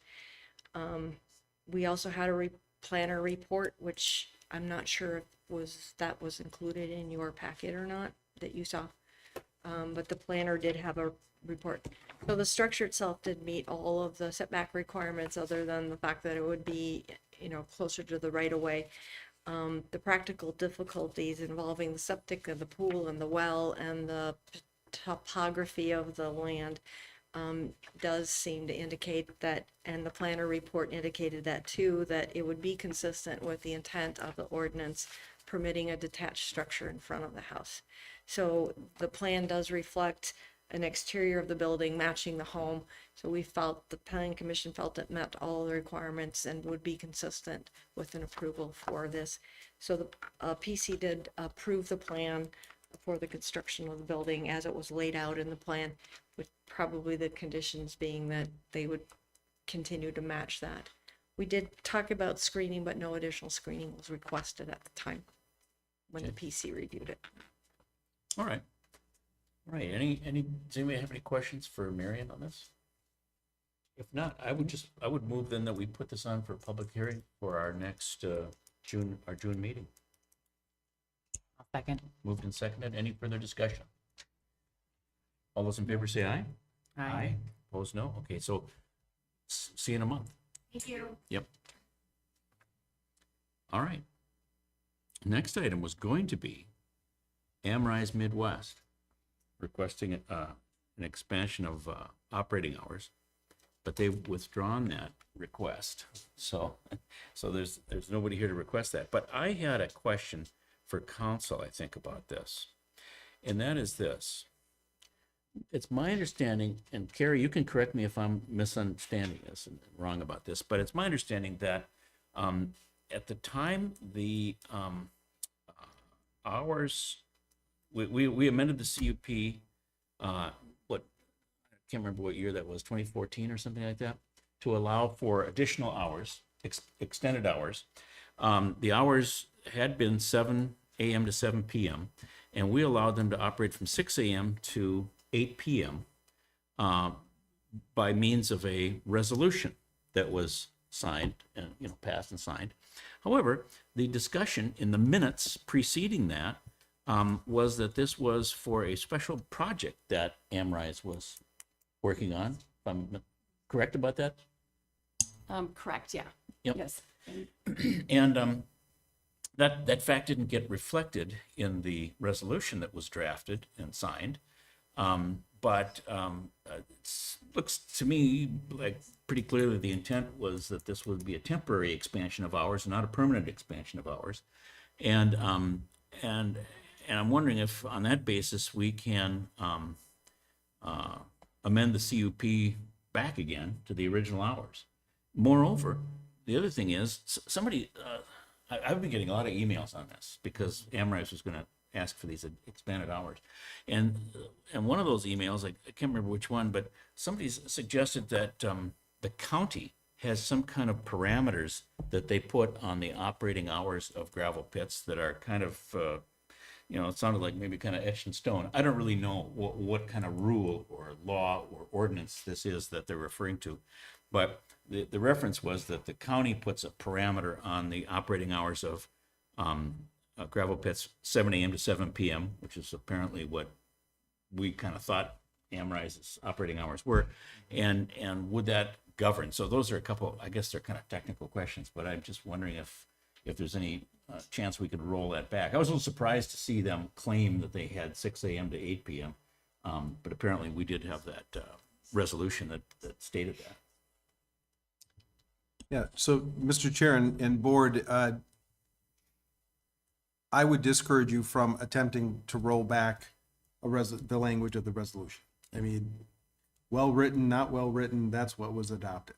And I think that that's kind of where you're at. Trying to change that now would be problematic from a legal perspective. As you recall, I raised the fact that this appears to be a non-conforming use, and as a non-conforming use cannot expand, and expansion is defined in your ordinance as any sort of intensification of it. So I raised that. That was raised with the applicant. They had their attorney write a rather lengthy letter challenging that. We did some research on that, which I didn't bring forward since they withdrew, but so that issue is still out there. So if they were ever to come back, that issue is still kind of lurking. As far as the county, I did notice that I didn't relook at everything before tonight, but I did notice in my recollection of the county with the hours is they do have the hours, but my recollection was that the CUP says unless the township approves longer hours. So how they got there, I'm not exactly sure, but that was my recollection of what the county CUP says. All right, so maybe we should go back and take a closer look at the county CUP, but it sounds like maybe we're stuck with the 6 a.m. to 8 p.m. unless the county CUP said something different. Yeah, Mr. Chair, I think it would be very difficult to try to unring that particular bell. Okay, all right.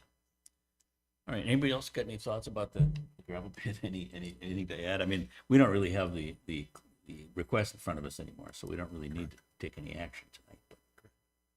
Yeah, Mr. Chair, if I might, just other than to note that it was withdrawn, the application was withdrawn, so we have that in the notes, in the minutes. We do note that, yes. And yeah, do we have to issue now a formal denial of the original request because they took that action, or is that sufficient that we've got that email or whatever it is, that letter? Yeah, Mr. Chair, the letter withdrawing and then the notation in this meeting that it was withdrawn and therefore no further action will be taken on that request is sufficient. Okay, great. All right, thank you. All right, so moving along, we've got Andrew Miskey, our IT, information technology contractor, is going to talk about options for converting our hard copy town documents to searchable PDFs. Good evening. Just for a little context, since we have a new supervisor here, since this topic came up, we have our brand new file server. It's empty. It's looking for files. So we're going to try to fill that up as quickly as possible. So here we are. We're looking for options for scanning. I've got a couple of potential options and one that's pretty terrible, actually. Let's hear that one first. Yeah, we'll start with that one so we can move on to better options. So for reference, these numbers will be for one banker's box full of documents. It's about 2,500 pages. I'm operating under the assumption that they're all loose documents. They're not stapled. They're not in binders. It's just 2,500 pages. Nothing special about them.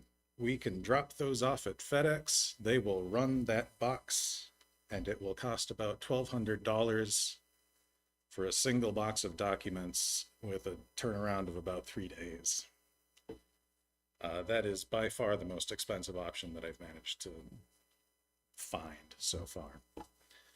Otherwise, there's a number of, I guess you'd call them professional scanning services that you can contract with. As an example, there's one named Secure Scan that I'm going to be referencing here. For that particular outfit, they will send a truck, they will pick up the documents, they will inventory them, they will scan them, they will bring them back, they will inventory them again to make sure you haven't lost anything. You know, a complete chain of custody so you can be sure you haven't lost anything.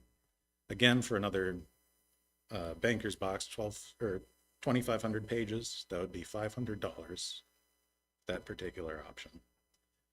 And there's a number of services that are similar to that, nearly identical. So you have your pick of, dozens of options with similar pricing and capability.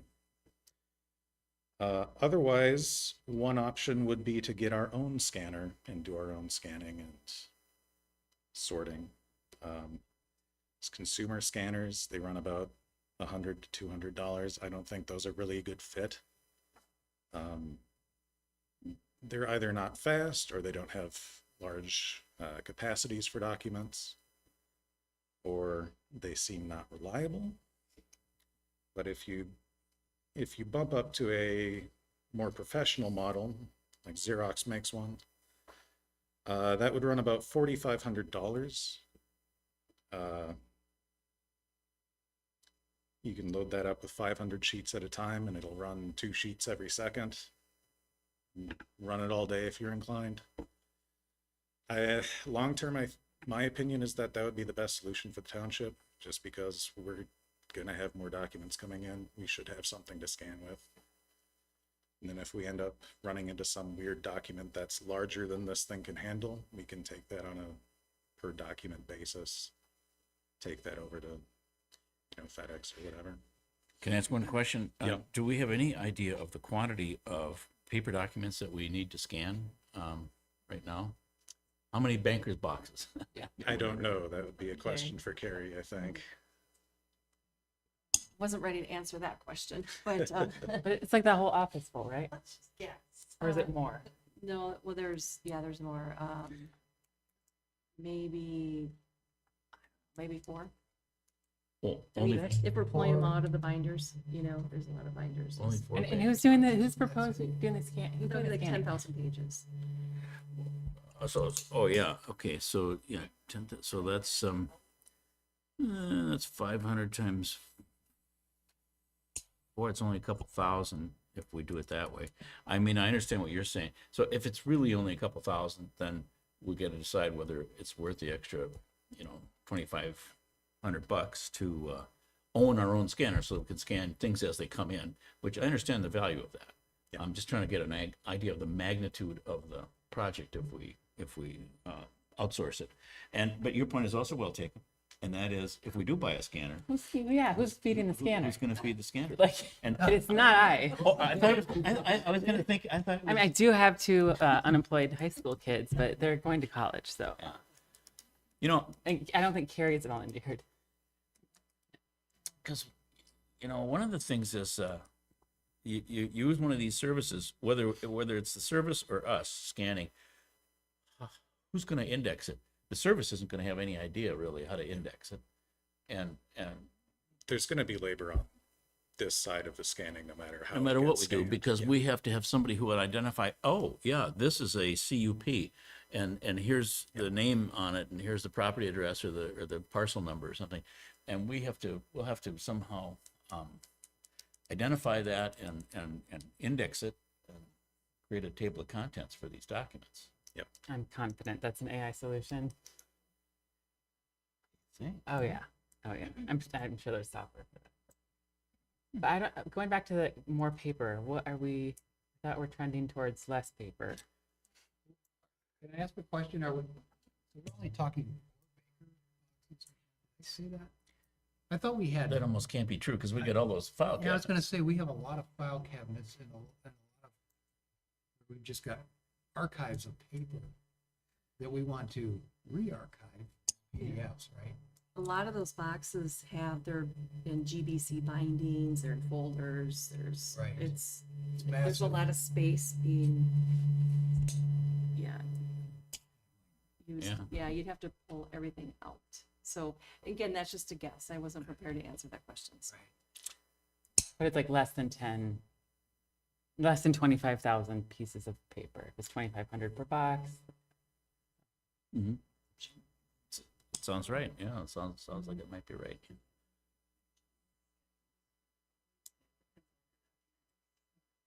Certain documents you have to keep longer than others. Schedule. Right. I mean, and you know, we probably can't answer the question here tonight because there's so many things to think about. Another thing to think about, which I always think about, in fact, it keeps me up at night. No, not really, but is all those building permits that are in Isaac's garage, you know, and we I think we should scan those too. I think so too. You know, so you know, so we, you know, but so what should we do? Well, why don't you, you know, maybe put some of this on paper and maybe Carrie and I can scan look it. at it. We can bring it back to the board, you know. At some point. It feels like we need to have a better inventory taken of what we need to scan, what are the priorities? I mean, obviously, we don't want to create more paper. Yeah. So you want to be scanning things in now that are current and in the future, but what do we have to do going back with all these filing cabinets? And I know we have all kinds of different buildings, right? Right. Different And places, that, different people have them. Yeah. Do we need to just dispose of some of that? Do we need to bring it up? And then to your point, we have to identify what they are and have a capability to index those when we do create those files. I personally think that we should scan a lot of this stuff. I agree. We go looking for it all the time. Yeah. Things come up, people want to find out what you know, what was the development agreement for Black Hills Acres, you know, and good heavens, you know, yeah. You're digging through all this paper to try to find it. So we really need to scan this and index it so that it's readily available. This is historical stuff I'm talking about. Yeah. And then obviously going forward to the extent that we can, you know, automate, you know. And everyday AI is making it easier to search this stuff out, you know, once you have it in. It's Yeah, not, I- you're not scrolling anymore, but we do need to, I mean, that, I think this next step is we gotta identify, you know, how much and what are the priorities and how are we gonna index them, so we can kind of make a decision about making this purchase. Yep. Does that make sense? Sure. Yep. So anyway, yeah, so let's commit, and maybe you want to deal with John if you know, he wants to, you know, take that on. You're volunteering, John? Well, no, I'm not, because, but It's okay. I'd be happy to, you know, work it. Right. Then we can bring it to the board or whatever, you Well, know. it kind of feels like. And maybe Phil wants to talk to Isaac about the papers in his basement. Well, I do, I think I do, yeah. Isaac's basement. Yeah, or his garage or something. Attic, I don't know where. Yeah. I think it's a great idea, though. Overall, Yes. it's great, and I get concerned if, you know, the building burned down, if Right. you know, Yep. things would disappear. It'd be much easy to search. You could literally just type in, you know, development agreement for XYZ. And Yeah, that would be lovely. That's our goal. It's not a small project. So to the extent you could, you know, maybe put some of that stuff down and then we can kibitz later on. Okay. But I appreciate the effort for sure. I mean, this is something we got to pursue. Yeah. Yeah. To an But- extent, I can't really go forward until I know what we have, so. Yeah, that's right. That's part of the equation for sure. Yeah. So Are where we do expecting more paper? I mean, realistically, how much is paper only? Because a lot of the stuff that that carry prints that becomes paper originates from a document that's not paper, right? Right now I have two systems. I have the paper system and then I have the digital system. Some of these documents are required to be in hard copy and some are not. So we should look at moving forward, do we want to only go digital when, you know, with the exception of those documents that are required by the Minnesota Historical Society to be hard copy? And then what Jenny was trying to say earlier was that we do recycle documents. We've adopted a retention schedule. So we, I think the last time we went through was about 10 years ago, where we went through and documented all the documents that we recycled. So, yeah. You know, I mean, I think we're moving towards more electronic submissions. To some extent, some of the stuff John's working on right now with regard to an improved, you know, email host and web host and everything. That all kind of dovetails into that whole process of trying to, you know, enable more and more of these submissions to be electronic. And that's our goal. That's what we're moving toward. But obviously, we have the we live in the real world. We have a lot of paper and we're still getting some paper and we got to figure out a way to deal with it in the meantime. But we could do a hybrid, like all the back documents, we could have a service catch us up on, and then we do have, I think we have a scanner, or we could get more, less expensive scanner if we don't have one already to do the incidental additional paper. It's just a catch up, but that's going to be the big push, I think. Yeah, I would agree with that. We wouldn't, if we were doing it on a day-to-day basis with new documents, you wouldn't make the investment. It's the volumes of stuff that's archived. Okay. All right, thank you. Anything else on this right now? Not for me. Okay, thank you very much. Appreciate it. We'll be in touch. Okay. Thank you, sir. Chad Isaacson, Bolton and Mink.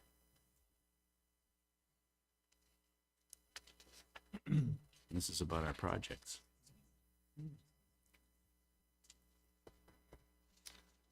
Good evening. Here to present, starting with the 2026 Mill and Overlay project that the board approved authorization of preparation of the plans and specifications at the April 13th meeting. We've largely completed those plans and specifications and stand in front of you requesting that you approve them and order the advertisement for bid so that we can post them online for contractors to take a look at and submit public bids on June 9th of 2026 at 10 a.m. And we would collect those bid results and bring them back before you for potential approval to award a contract at the July board meeting on July 13th. The Mill and Overlay project scope, we did drive the streets, confirm that the ones that are identified in the pavement management plan are appropriate for a Mill and Overlay to get them kind of some more life before they have to be rebuilt. There are some kind of nuances street by street. We'll be doing some full depth patching where the pavement's really broken up, but largely the edge Mill and Overlay was confirmed to be the appropriate kind of measure for the roads that were identified. Stand before you with any questions you may have regarding the project as a whole or this request in front of you tonight. So the microsurfacing project, that's going to be just a quote because it falls below the sealed bid. Yep. And I standard. You haven't talked about that yet. Correct. Okay, right. So back to the Mill and Overlay then. The only question I have is this: we're about to pull the trigger on pothole patching. Mm-hmm. Is there any reason not to spray patch potholes in the area we're going to do the edge Mill and Overlay, or is that actually a good thing to be doing in those areas?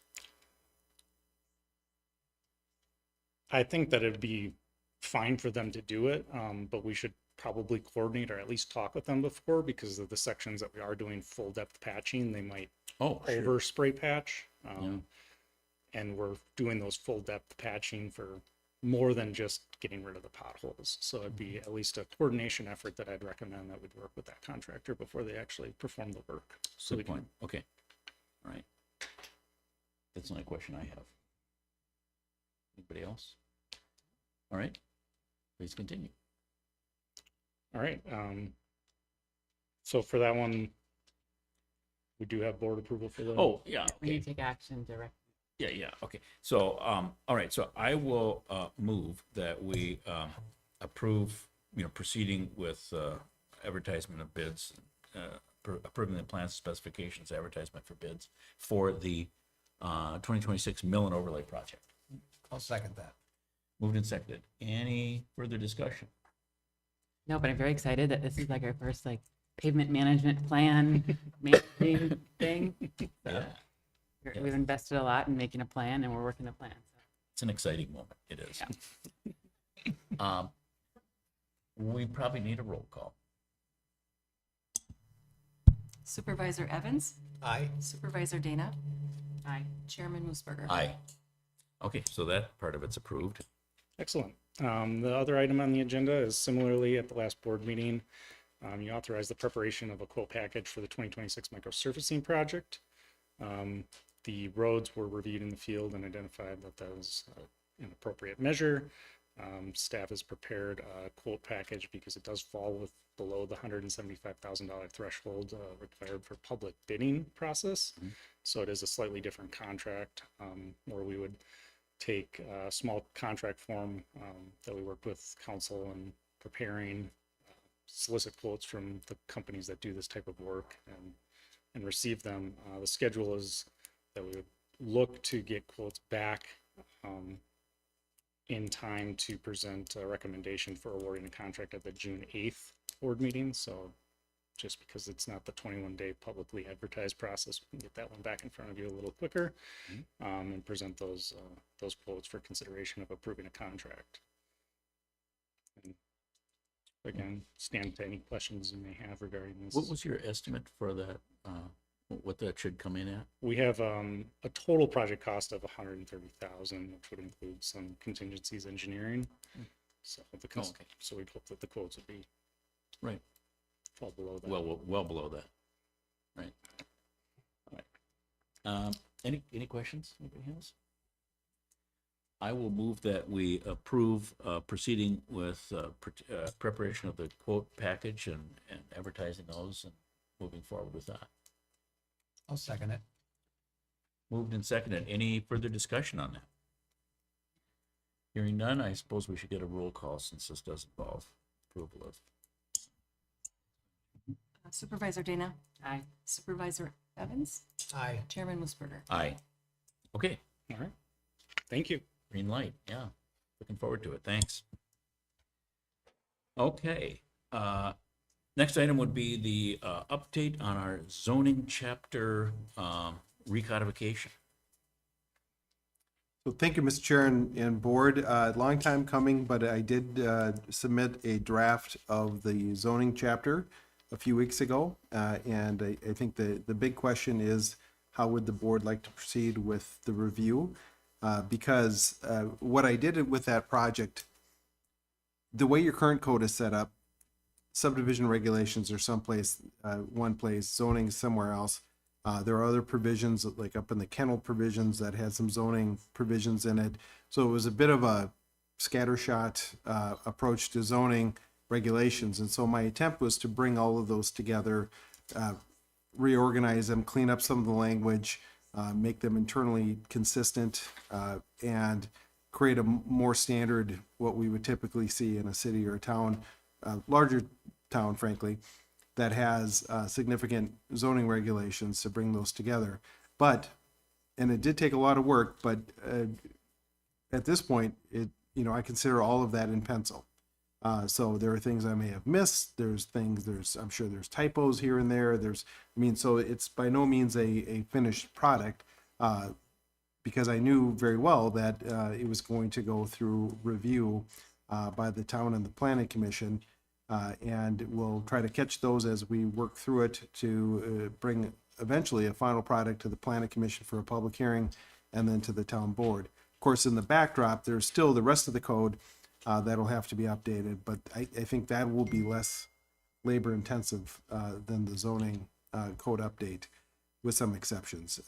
And what was the last thing I was going to say? I know one thing that is I ended up having to put a pin in it because it was the water related regulations. I'm still not clear on exactly, now that you're no longer an MS4, what we can pull out of that. We had some discussions with your engineer regarding what do the watersheds and the county, how do they coordinate? What do we really need to have at the town level as far as regulations? And apparently some of the watersheds had offered, at least one of them offered, we have a consultant we're working with, I think this is right now, that will offer some comments on that as well. So that's the one piece that hasn't been resolved yet, but we'll work on that to get that resolved. And so, Chad, would that be Valley Branch then? That's the watershed that we're going to have the benefit of the consultant? So that's actually through the Lower St. Croix Watershed Partnership, and the WMO that has jurisdiction or is within the West Lakeland boundary. They don't actually have. They require the township to have certain things in place in their ordinance to ensure that their rules are met or will apply because they don't actually issue permits. Hmm. So they're a little different. Valley Branch actually operates where we could just require a Valley Branch permit for their section. So there's some nuances to work through amongst the different organizations. But Okay, interesting. All right, well, yeah, my thought on this would be that we would have a like a work group that would we can have like one board member and one or two members of the planning commission. If we have more than that, obviously we have to start worrying about open meeting laws and stuff. But if we just keep it to a smaller group like that and work with Troy on going over this and identifying issues and so forth, and then presenting it, as you suggest, to a larger planning commission and to the board for approval, final approval. But just to keep it kind of manageable, I'm thinking a work group that would consist of just maybe 3 or 4 people, including Troy, to go through this and do that laborious process. That's my thinking, but what do people think? What is the planning commission? I mean, a lot of the planning commissioners have done a lot of work for the zoning code, so I don't know if they have more in-depth experience, or I mean, I'd like to give them the opportunity to weigh in since they've worked so hard to this point. Yeah. If they want to. The only thing I worry about is, I mean, if we have, the bigger the group we have, doing the initial run through, potentially the longer it's going to take. But if it's, if you think it wouldn't take very long, or it'd be, pretty smooth sailing, maybe that's the way to go. I don't know. I mean, I'd ask the planning commission what I would hate to cut them out of a process. Or, Well, no, yeah, right. I think at some point the planning commission is going to have to review the whole thing, but I thought maybe an initial run through could be done with a smaller group, but maybe that belabors the process too much. I don't know. Maybe that adds too much time. You want to? I don't know what I want to do. I mean, yeah, we don't really have to decide anything right now. Maybe you want to bring that up at the next planning commission meeting and see how they feel about it. You want to do that? Sure. See what their thought is about how to go through this thing. I would ask Marion if they has the planning commission considered this, or how to review? Oh, sure. Let's do that. Yeah, just so people can hear. I mean, if it's a non-starter with the planning commission, there's no reason to drag it out. We've certainly talked about what do we do in terms of the process with the zoning ordinance being modified, and then also with the new process around us doing the public hearing. So there certainly has been some discussion around that, but I don't think we've had a discussion as a group as to exactly how much input we would have in the draft of the zoning ordinances. I think there was an expectation of our commission that we were going to be seeing it, but we would want it sort of chunked out in smaller pieces and be able to look at it. Del, would you say that I'm speaking adequately for the commission? I'd say yeah. Yes. We didn't really know what was going to be coming down the river towards us here. And so it was a little hard to anticipate exactly what it was we were going to be evaluating. So I think we were thinking that we would have a couple of our members be on the work group, not the whole planning commission. Okay. And along with the process necessary.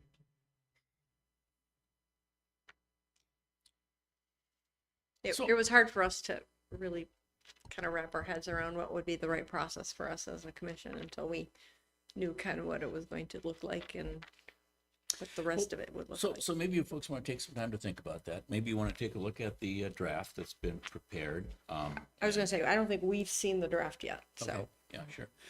Maybe you can talk about it at your next meeting, and then come back and let us know if you think that vision that Dell had and that I have is the appropriate way to go, or what do you want to do something different as a planning commission? And let us hear from the planning commission what your preferences, I guess, as far as how to handle slogging through this and you know, making comments or whatever. And I suppose embodied in this, but a small part of it, is the new procedure that the planning commission will be doing with regard to public hearings. And maybe you want to focus especially on that, you know, potentially, I don't know, since it's the new procedure for you. But yeah, take some, you know, take a look at it. Well, Carrie, maybe you can, forward it to him and take a look at it and come back and let us know, you know, I guess, how you'd like to Okay, proceed. and that'll be on our agenda. We'll need to talk about the agenda, so. Okay. Very good. Well, thank you, Troy, for all the work you put in on it. And I can't wait to start moving forward with it. Thank you. It's going to be great. Okay. Okay, yeah, so the next item is the spray patching quotes that we got. At Troy's suggestion, we got a couple of them. And one of them was a great deal less money than the other. Are they both in our packet? Or not? They are, okay. Oh, yeah, sure. Okay, so RCM came in at 42,000 and Farner came in at 69.5. Kind of thought they might be a lot cheaper because of the deal they're offering Baytown, but they came in quite a bit higher, and which stands to reason because I think they've got to move their material much further or something like that. So anyway, so I will move that we contract with RCM again, as we have in the past, especially given the fact that we've gotten 2 comparative quotes now, and they are by far the lower quote, and that we proceed to accept their quote, and I think we've already conformed it to our preferred contract format, so I move that we execute that and start patching the potholes. I'll second. Moved and seconded. Any discussion? Just the note about coordinating with the road project. Yes, very important. Wonder how we do that. Should we have them contact you, or do you want to contact RCM, or who should, make that move, I guess? Yeah, Mr. Chair, I'd be happy to contact whoever. RCM. Yeah. Yep. Just you were able to provide the contact information to me, I'd be happy to reach out to them and have an Okay. initial discussion. Yep, I could do that. I'll provide you that contact information. Great. Okay, great. Any other discussion about this? I can tell you that I've been getting a lot of phone calls, emails, etc., about potholes this year. So I'm looking forward to getting those fixed. All right, hearing none, then let's do a roll call since we're expending funds. Okay, Supervisor Evans? Aye. Supervisor Dana? Aye. Chairman Musburger? Aye. Okay, great, thank you. What's next? Business requirements for website. Yeah, that's you. All right. Let's see, a little background here. In November, I know there's a presentation with 3 different vendors for building a new township website. And then we had a discussion about having business requirements to do a better job in terms of trying to screen the vendors and select one to help us build this new site. So I received a document from Carrie. I've gotten some input actually from residences and have put together a document. It got quite lengthy, but I think it's pretty thorough. I don't know if it's anything we would review here, but I'll just kind of give a quick brief,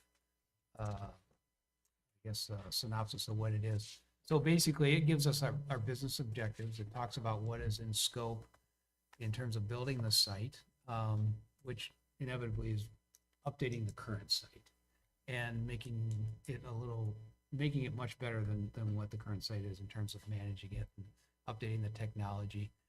There was things in there in regards to things like being able to have it be compliant for, as we have with the building, ADA type compliance, but there's a different regulation for that, obviously, for technology. Accessibility, security things, being able to process permits.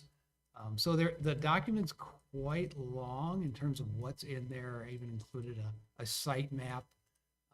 There are 3 things I put in appendix, just to clarify what that is. I don't know if you guys have had a chance to look at the document. But there are 3 appendix in there that I think are pretty important as we try to decide on who we want to pick for a vendor. We've obviously got a scope, we've got our requirements, we have budget considerations. Part of the document has, here are some things you want to think about, kind of a checklist of what the vendor should provide and saying, yes, we can do this, or no, we cannot, and it would be an additional cost. So we can screen them that way. It was asked to have a decision matrix put together. I did build one out. I think we probably need to discuss that in more detail, just to make sure everybody's comfortable with it. If we want to tweak it, we can, so that we can kind of go through and score the vendors if we bring vendors in, and even a little bit of a vendor criteria in there. So again, there's quite a bit in there. The 3 appendix are in there as not necessarily for the requirements, but are things to think about as we move forward. So once you select a vendor, what does a timeline look like, so that we have some comprehension of what a project like this would entail from our resources perspective, necessarily theirs. Milestones, things that are dependency, and dependencies again are our ability to deliver content migration. Again, it's almost like the PDF conversation we just had, bringing the content over from the old site to the new site, bringing the old documents or revised documents into the new site. So those types of things are in there as well, just to think about as we're trying to make a decision and determine who we want to work with. And then there is a permit application and payments requirement appendix. And that kind of went through all of the different variations of things we'd love to have, to be able to go online and submit a request for permitting. Everything from building permits to tree removal to animal control to renting the site. And then, some of the things that would be considerations for that. And that's pretty lengthy. And I think that one's important because you hear a lot about people wanting that functionality in a new site. But as you look at it and kind of drawn out in a document, it looks fairly complex. And so you have to decide, what do we want to do? What's necessary? Or, do we really even have to do this? Or are these things that are right off the shelf from the vendor easy to do? But it's just good to consider those things. So with all that said, we have the document. We obviously can read through it. I guess I would suggest that we schedule a meeting just to go through it as a next step. Does that make sense? Yeah. Yeah, obviously, this is kind of a complicated endeavor, and so we probably should give it a special meeting. And we can agree or disagree. We can make adjustments to it. And then maybe that will help us think through, once we have that all in place, we all agree, then we can talk about bringing vendors in and talking. Does that make sense? Yeah. Well, I think once we agree on the criteria and what we want, we mean staff and everyone. Yes. mostly Yeah. staff. Yes. I think it'll be the selection process will be pretty straightforward. Yeah. And so hopefully we haven't missed anything. This is just, it looks large, but hopefully it'll get simpler, right? Makes the decisions simpler. Thanks for doing that. Yeah, thank you. So, yeah, I agree. We should probably try to set up a special meeting and certainly include staff in this meeting. Yes. And including perhaps our IT person. Yes. I would think. And I don't know, anybody else that you folks think would be appropriate, but so we'll just have to sample like people's calendars and stuff, I guess. Yes, that makes sense. Something together. Is that right? Mhm. Yep.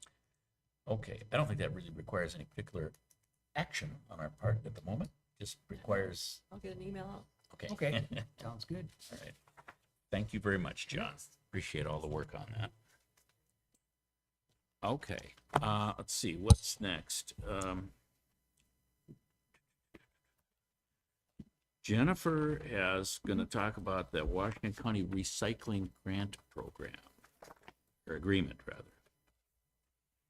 Yeah, hopefully you have a copy in your packet of the The agreement. guidelines? Yep, so a few months ago, I had come to you with the ideas for projects, you know, annually, we, Washington County gladly will give us a grant for doing lots of recycling things. And we came up with the 4 projects. We're gonna do mattress pickup in June. I'm still trying to nail down the week with Second Chance Recycling. We are scrapping the cleanup week because of low participation. I had suggested we scrap that this year, no pun intended.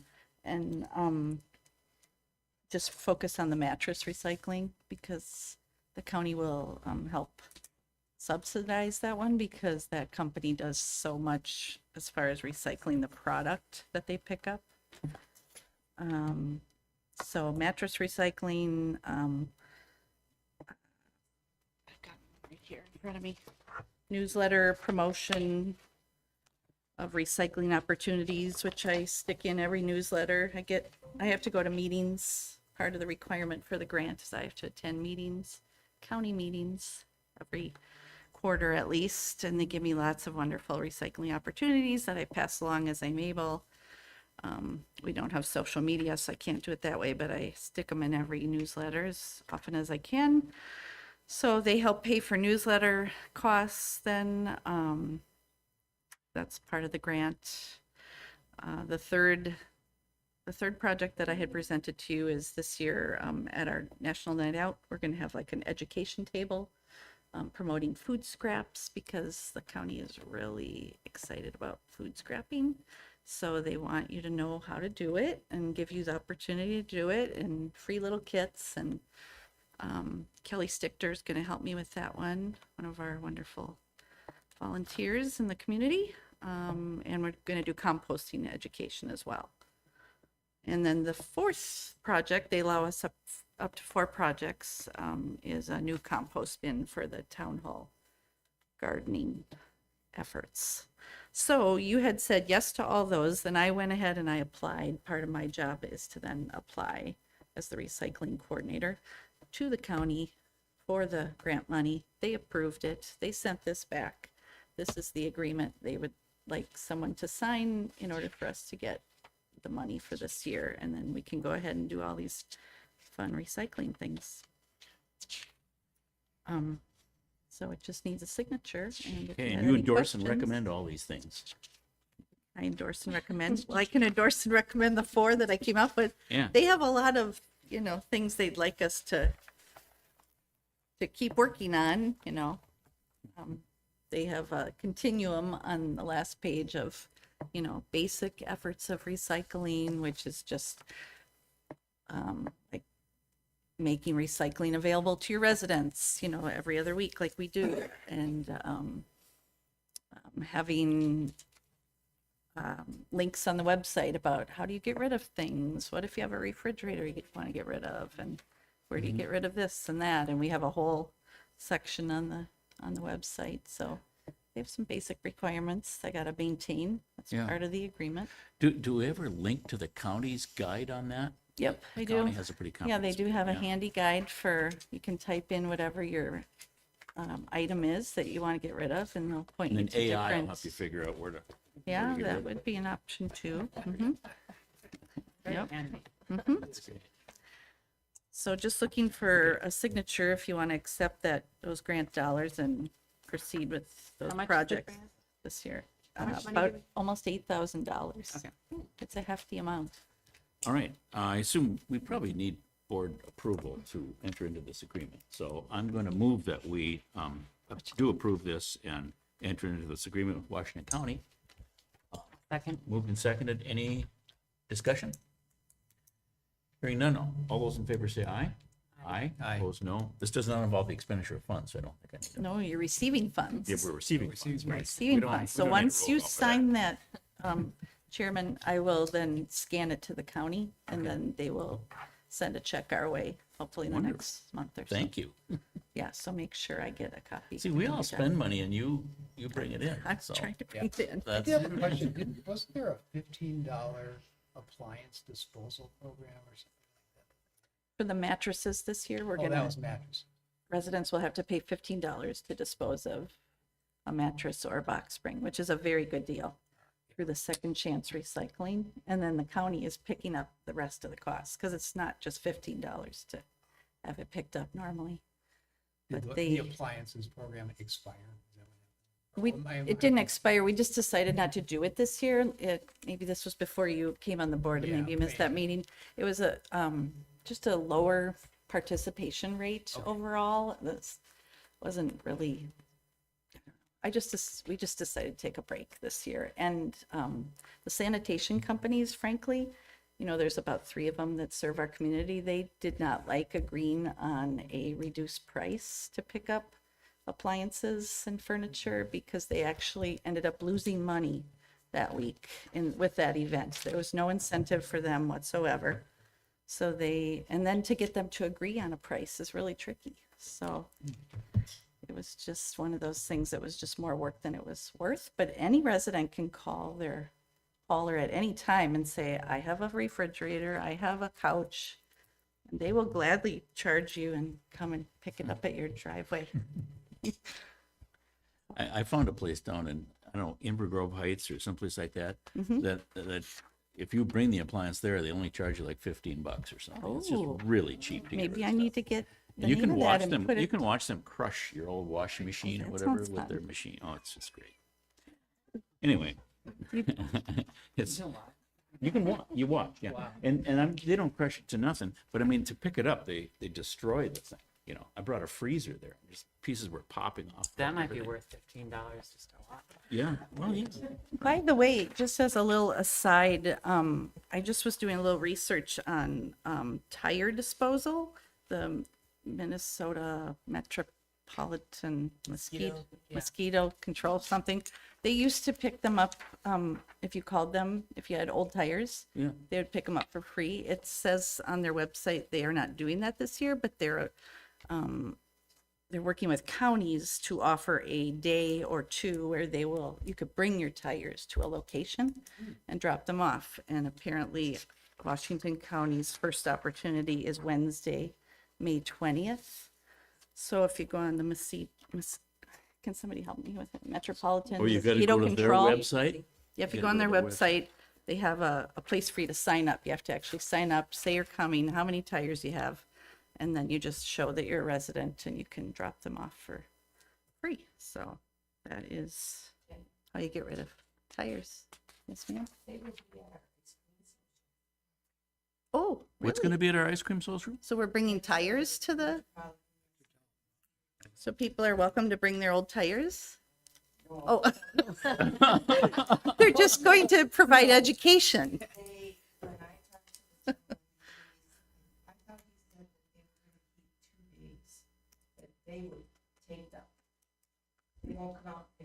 Yeah, that's what I'm saying. It sounds like there's a location. It said Lake Elmo. It was very vague. It just said Washington County residents, Wednesday, May 20th, I believe, a Lake Elmo location, but you had to sign up to find out where it was. Wow. Oh, they're just going to provide some education. Great. Really? Oh, like a Wait, we're gonna have science larvae at our table ice cream social? for kids? That sounds interesting. Don't advertise. Wonderful. That's going to Right. be a big draw, We have larvae this year at the ice cream social. Great. Very So, interesting. just a little bit of education on recycling tires. Yeah. All right, well, that's great information. Too bad it's coming right up. But I can put it on the website. yeah, that's a good idea. I can throw it on there. Yeah. Yeah, let's do that. At least publicize it that can way. do that Once right you've now. got the link or whatever, really direct people where to go. Thank you very much for that. Okay, Next is the resolution governing write-in vote counting for West Lakeland Township elections. Yeah, me to- go ahead. Yeah, This what- isn't voter suppression, is it? Well, this came to my attention at one of my training, that this is an option for our township, under Minnesota statute, under elections. And what you have before you, resolution, 2026-4, the purpose of the resolution is to improve administrative, efficiencies by avoiding, unnecessary recording of write-in votes that cannot change election results, i.e. Snoopy, Mickey Mouse. Mickey Mouse. Yeah, stuff like that, where it just adds so many extra steps for our polling place and our judges. We have to tally them, we have to separate write-ins, and it just adds a lot of time to already a long day. So for example, if the write-in votes would only be individually, or they would only be individually counted, when the total number of write-in votes for the listed candidate could potentially affect the outcome of the election. So specifically, if the write-in votes are equal or exceed the lowest vote total received by a listed candidate, those write-in votes would then be individually counted, sorry. So if the total number of write-ins equals or exceeds the total number of votes for a For the lowest candidate- vote total the lowest vote total candidate, of a candidate. okay, then they have to be recorded and so forth. Okay. Correct. Okay.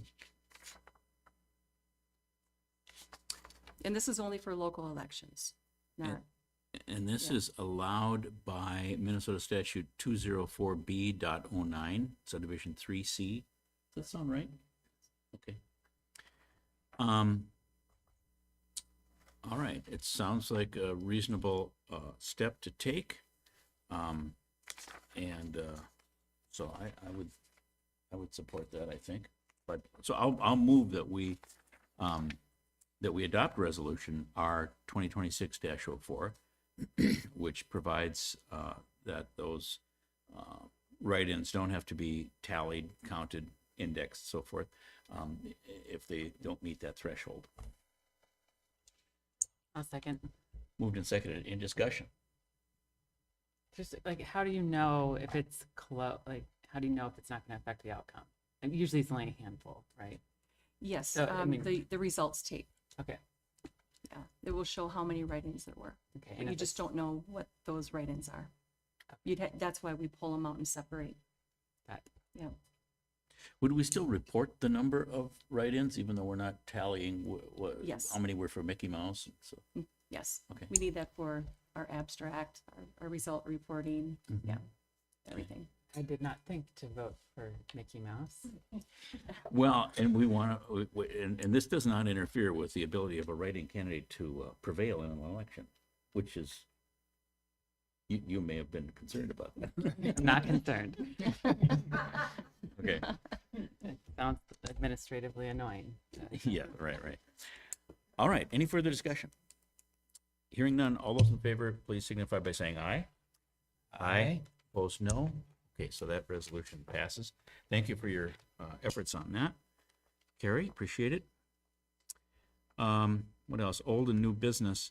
You know, the only thing I guess I get under old business would be, at our last meeting, some of us thought it might be a good idea to get together with Baytown's Town Board to hash out the 30th Street thing.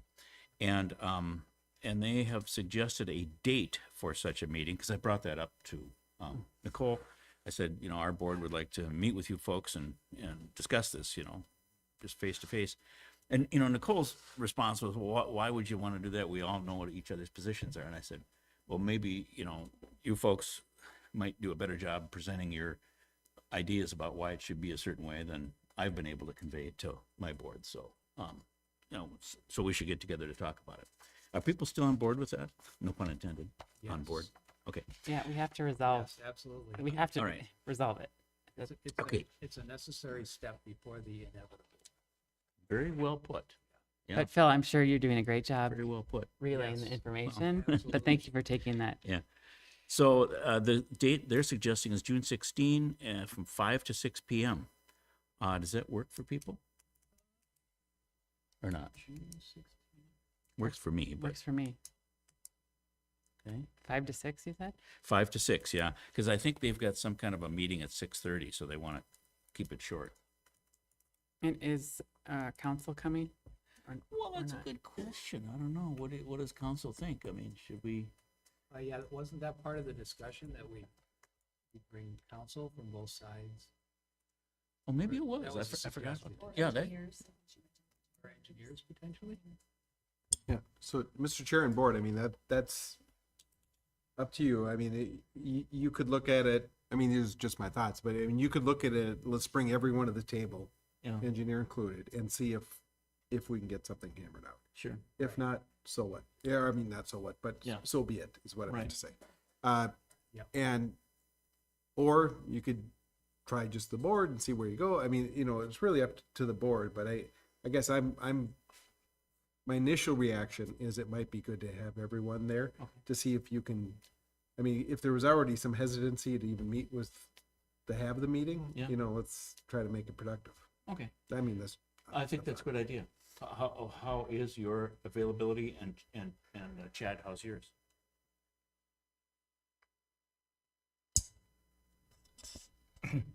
June 16th from 5 to 6? Yes. I'm available. Okay. Mr. Chair, unfortunately, I left my calendar up north, but I think I'm available. Based on my electronic one, it looks like I'm available. All right. Well, let's. Wait, are we really going to resolve this in 1 hour, though? Like, realistically? I don't know, but I kind of like the idea of putting a time limit on it because it's really shouldn't be that terribly. You'd think. Could be very short, could be very. Yeah.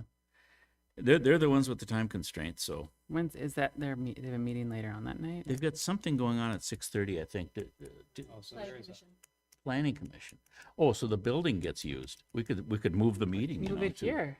Yeah. Or like a Well, mutual no, but they want to location. be. She said it'd be nice if we had it at Baytown because we've got the Planning Commission at 6:30. That gives me the impression she wants to be at the Planning Commission meeting or something. Somebody wants to There's be there. multiple rooms there. That's fine. Well, anyway, should we take them up on it? Yes. Okay. So. Yes. Yeah, we should. Okay. Yes. Good. So We let's. have to move this along. Yeah. And are we spray patching the south side of 30th this year? Is that part of the? Yeah, the deal is this. 30th from Oak Green to the township line will be done by Farner, and we'll be paying $900 for that. That's our Okay. share of that. Oh yeah, they wanted to That's right, split it they- with us. Right. 50-50. No, 25% for us and 75% for them because they have the big part that winds up into It goes to into Baytown. Stagecoach. Right. And so we're just paying 25% of their entire, Farner bill for Oak Green to Stagecoach. We're paying 25%. And that's a deal that we approved. And we I told them remember that. about it, and we're all on board with that. Sounds like a good precedent. Yeah. Yeah, right. But and then we're spray patching the south half of 30th from Oak Green west to Neal. Pointing over there. We're just doing the south half of that stretch of 30th, as we've been doing for years. Huh. So, okay, very good. So let's set that. Let's go ahead and let Baytown know that we're available for that meeting and meet with them and see where we go. I will also say one last thing about that conversation that I had with Nicole, and that was this. She had said, maybe you folks want to flip east for west, if you think 10 or 100,000, I guess, is enough. And I think it might have been you who said, if they'll use their number, which is 315, we might consider it. Yeah. So I told her that. Yeah. I said, yeah, we consider flipping the east for west if 315 is the number and the east half comes with 315 from Baytown. We That's what consider they're that. asking for us. Exactly. And she said, well, I'm just so confused now. So you agree that 315 is the right number? And I said, no, I don't agree 315 is the right number, but you think 315 is the right number.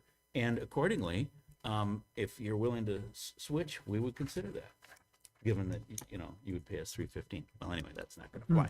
But, Well, that's not, it should be taken either way. I don't care how we divide the road at this point, like, we just need to divide it up. right, but it does make more sense for us to take the west It part. does, because, logically, but at some point. and for them to take the east part because of the continuity there, you know. But anyway, we'll hash all that out at the meeting, and it'll be a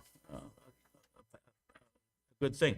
And we're doing this in the spirit of Troy's suggestion that we exhaust every possible avenue before we ask the county to step in, right? So they're at 315 for that part of the road, and we were at 100,000 or something. We Was said that- 100. Was that kind of just what, like, we're going into this between 100 and 315? Well, yeah, I mean, I don't know if I don't even know if it makes sense for us to say, well, let's split the difference or something. I really don't think it does. Chad had figured out that over a 15-year time horizon, their half of it will cost about 200,000 more than our half will cost. Half of that difference is the 100,000. I'm speaking in rough numbers now. And so we said, we will agree that because of the expense differential, we'll make that up by paying you 100,000. So that's where that number came from. It really came from Chad's analysis of the 15-year. And where did their number come from? Their number comes from, they're taking our number, that Oh, the time 100,000. value of money. Time value of I money, recall. that's right. And my point was, we do not have a sovereign wealth fund, that we don't have an investment account that we just keep, $1 million That'd be a in. good idea, though. I mean, maybe we can. Well, except that as a municipality, we have to take I in know. revenue and expend it. Can you do that? Can you stockpile money and like live off interest from the municipalities, like make a little township trust fund so no one has to pay property taxes? Oh, like an endowment fund. Yeah. Is that like is that a thing? I'm not proposing that. I'm just asking. Well, there's a lot of debate about how much money a local government ought to keep in reserves. So that would, I'm sure, far exceed any recommendations related to how much reserves they have. So there's really no time value of money since we don't have a bunch of reserves or anything. We're a pass-through entity. Correct. And so consequently, we really don't have, Right. investment. Good. That'd be a whole different level of responsibility up here. Yeah, right. Like managing. Okay, very good. I don't have anything further. Anybody else got any old or new business? Oh, I have a conflict for the next board meeting. I'm just letting you know. Oh. I know. Okay. So that means you won't be here? I won't be here. My daughter has a performance and I skipped it last year because of Oh, the yeah, board no, you meeting. can't do that. You can't. And now she's Well, a senior and If John and I disagree on anything, it's gonna be, it'll be, a log jam. It'll be, okay. he has an advantage. Well, very good. So next item would be the public comment period. Somebody have something? Planning commission standpoint, the only agenda item right now that I have for our meeting next week, Thursday, would be the review of the draft of the zoning ordinances. Is there anything else from a planning commission standpoint that needs to be on the agenda? I'm not aware of anything. Has anybody got any thought on that? I'm not aware of anything, so that's, Yeah, so we will just need that draft in our documents. That we can actually, yeah, oh yeah, right, the zoning ordinance draft. Yeah.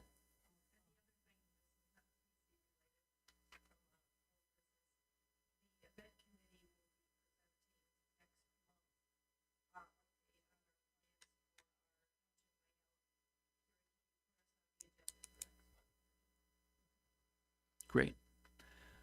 Okay, thanks. Any other public comment? Anybody want to make a comment? There is someone, okay.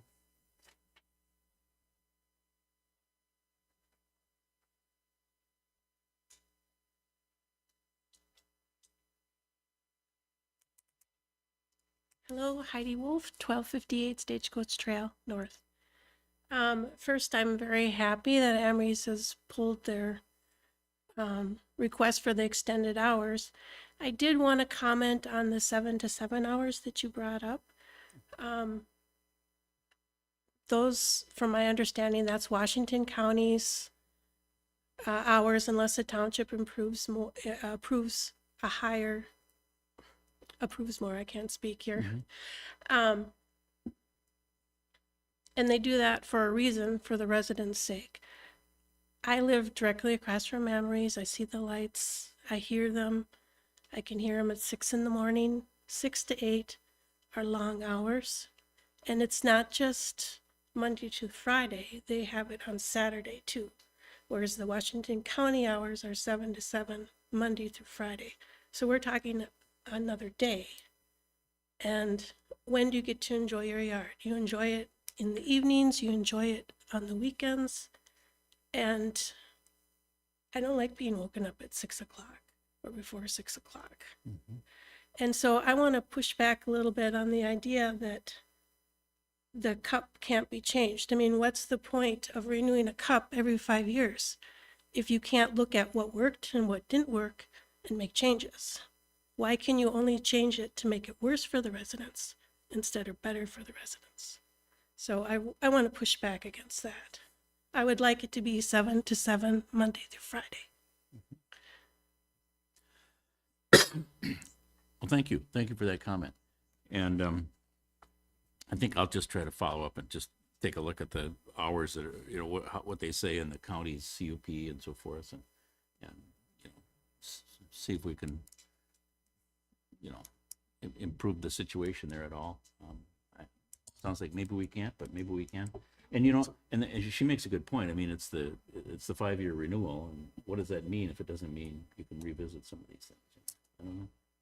Right, so just quickly on that, Mr. Chair, if the county says 7 to 7, period, it's Right. 7 to 7. Okay. You can't be less strict than the county. So I think the only, and I was working from memory a little bit. If the county just, my memory was that the reason the town approved or could approve longer hours was because the county gave that opportunity as part of their permitting. But if on the county's 5-year renewal, because you're not renewing this, if you were renewing it every 5 years, you could change the conditions. Oh. But you're not. But we issued it. You issued it, but you no longer regulate. It's no longer an allowed use. So you're not issuing new permits for them. Okay. But the county is. And so the county could say 7 to 7 as part of their new permitting process. So it's the fact that you're different than what the county is doing, you're no longer permitting these, makes it a little bit wonky in that regard. But the county could. I mean, the argument could be made to the county, this is it. This should be the hours, period. Well, we will make that argument. Yeah. I think, yeah. At least I will. You should too. Yeah. All right. All right. Thank you. Thank you very much. Any other public comment? Okay, public comments over. Just kidding. Oh, too late. Dave Just kidding. Schultz, 1440 Norcrest. I don't mean to open up a can of worms here or start an argument. But what you may be hearing is operations in Lakeland, not West Lakeland. And Lakeland, the city of Lakeland governs those operations and those hours. So just keep that in mind. So what you're hearing may be in Lakeland.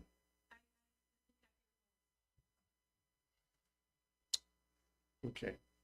Yeah, your point's well taken.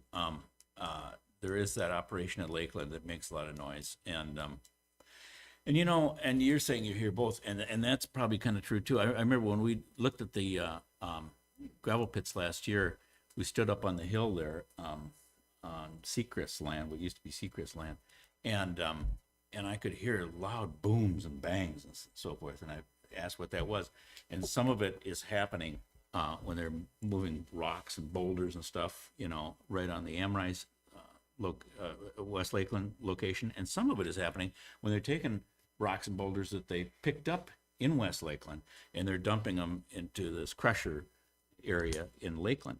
In either case, though, it seems to me that it's likely that the hours of operation that we allow in West Lakeland will impact both of those sources of noise. It seems likely to me anyway. But did you have anything else? No. Okay, shutting up. Okay, great. Any other public comment at this point? If not, I would entertain a motion to adjourn. I second that. Okay, I made the motion. I'll move that we adjourn. We've got a second. Go ahead. And it's all right. And all those in favor of adjournment, or is there any discussion? Anybody? think No, there's no, unfinished no. business? Okay. All those in favor say aye. Aye. Opposed, no. Okay, we're adjourned. Thank you very much. Thank you all.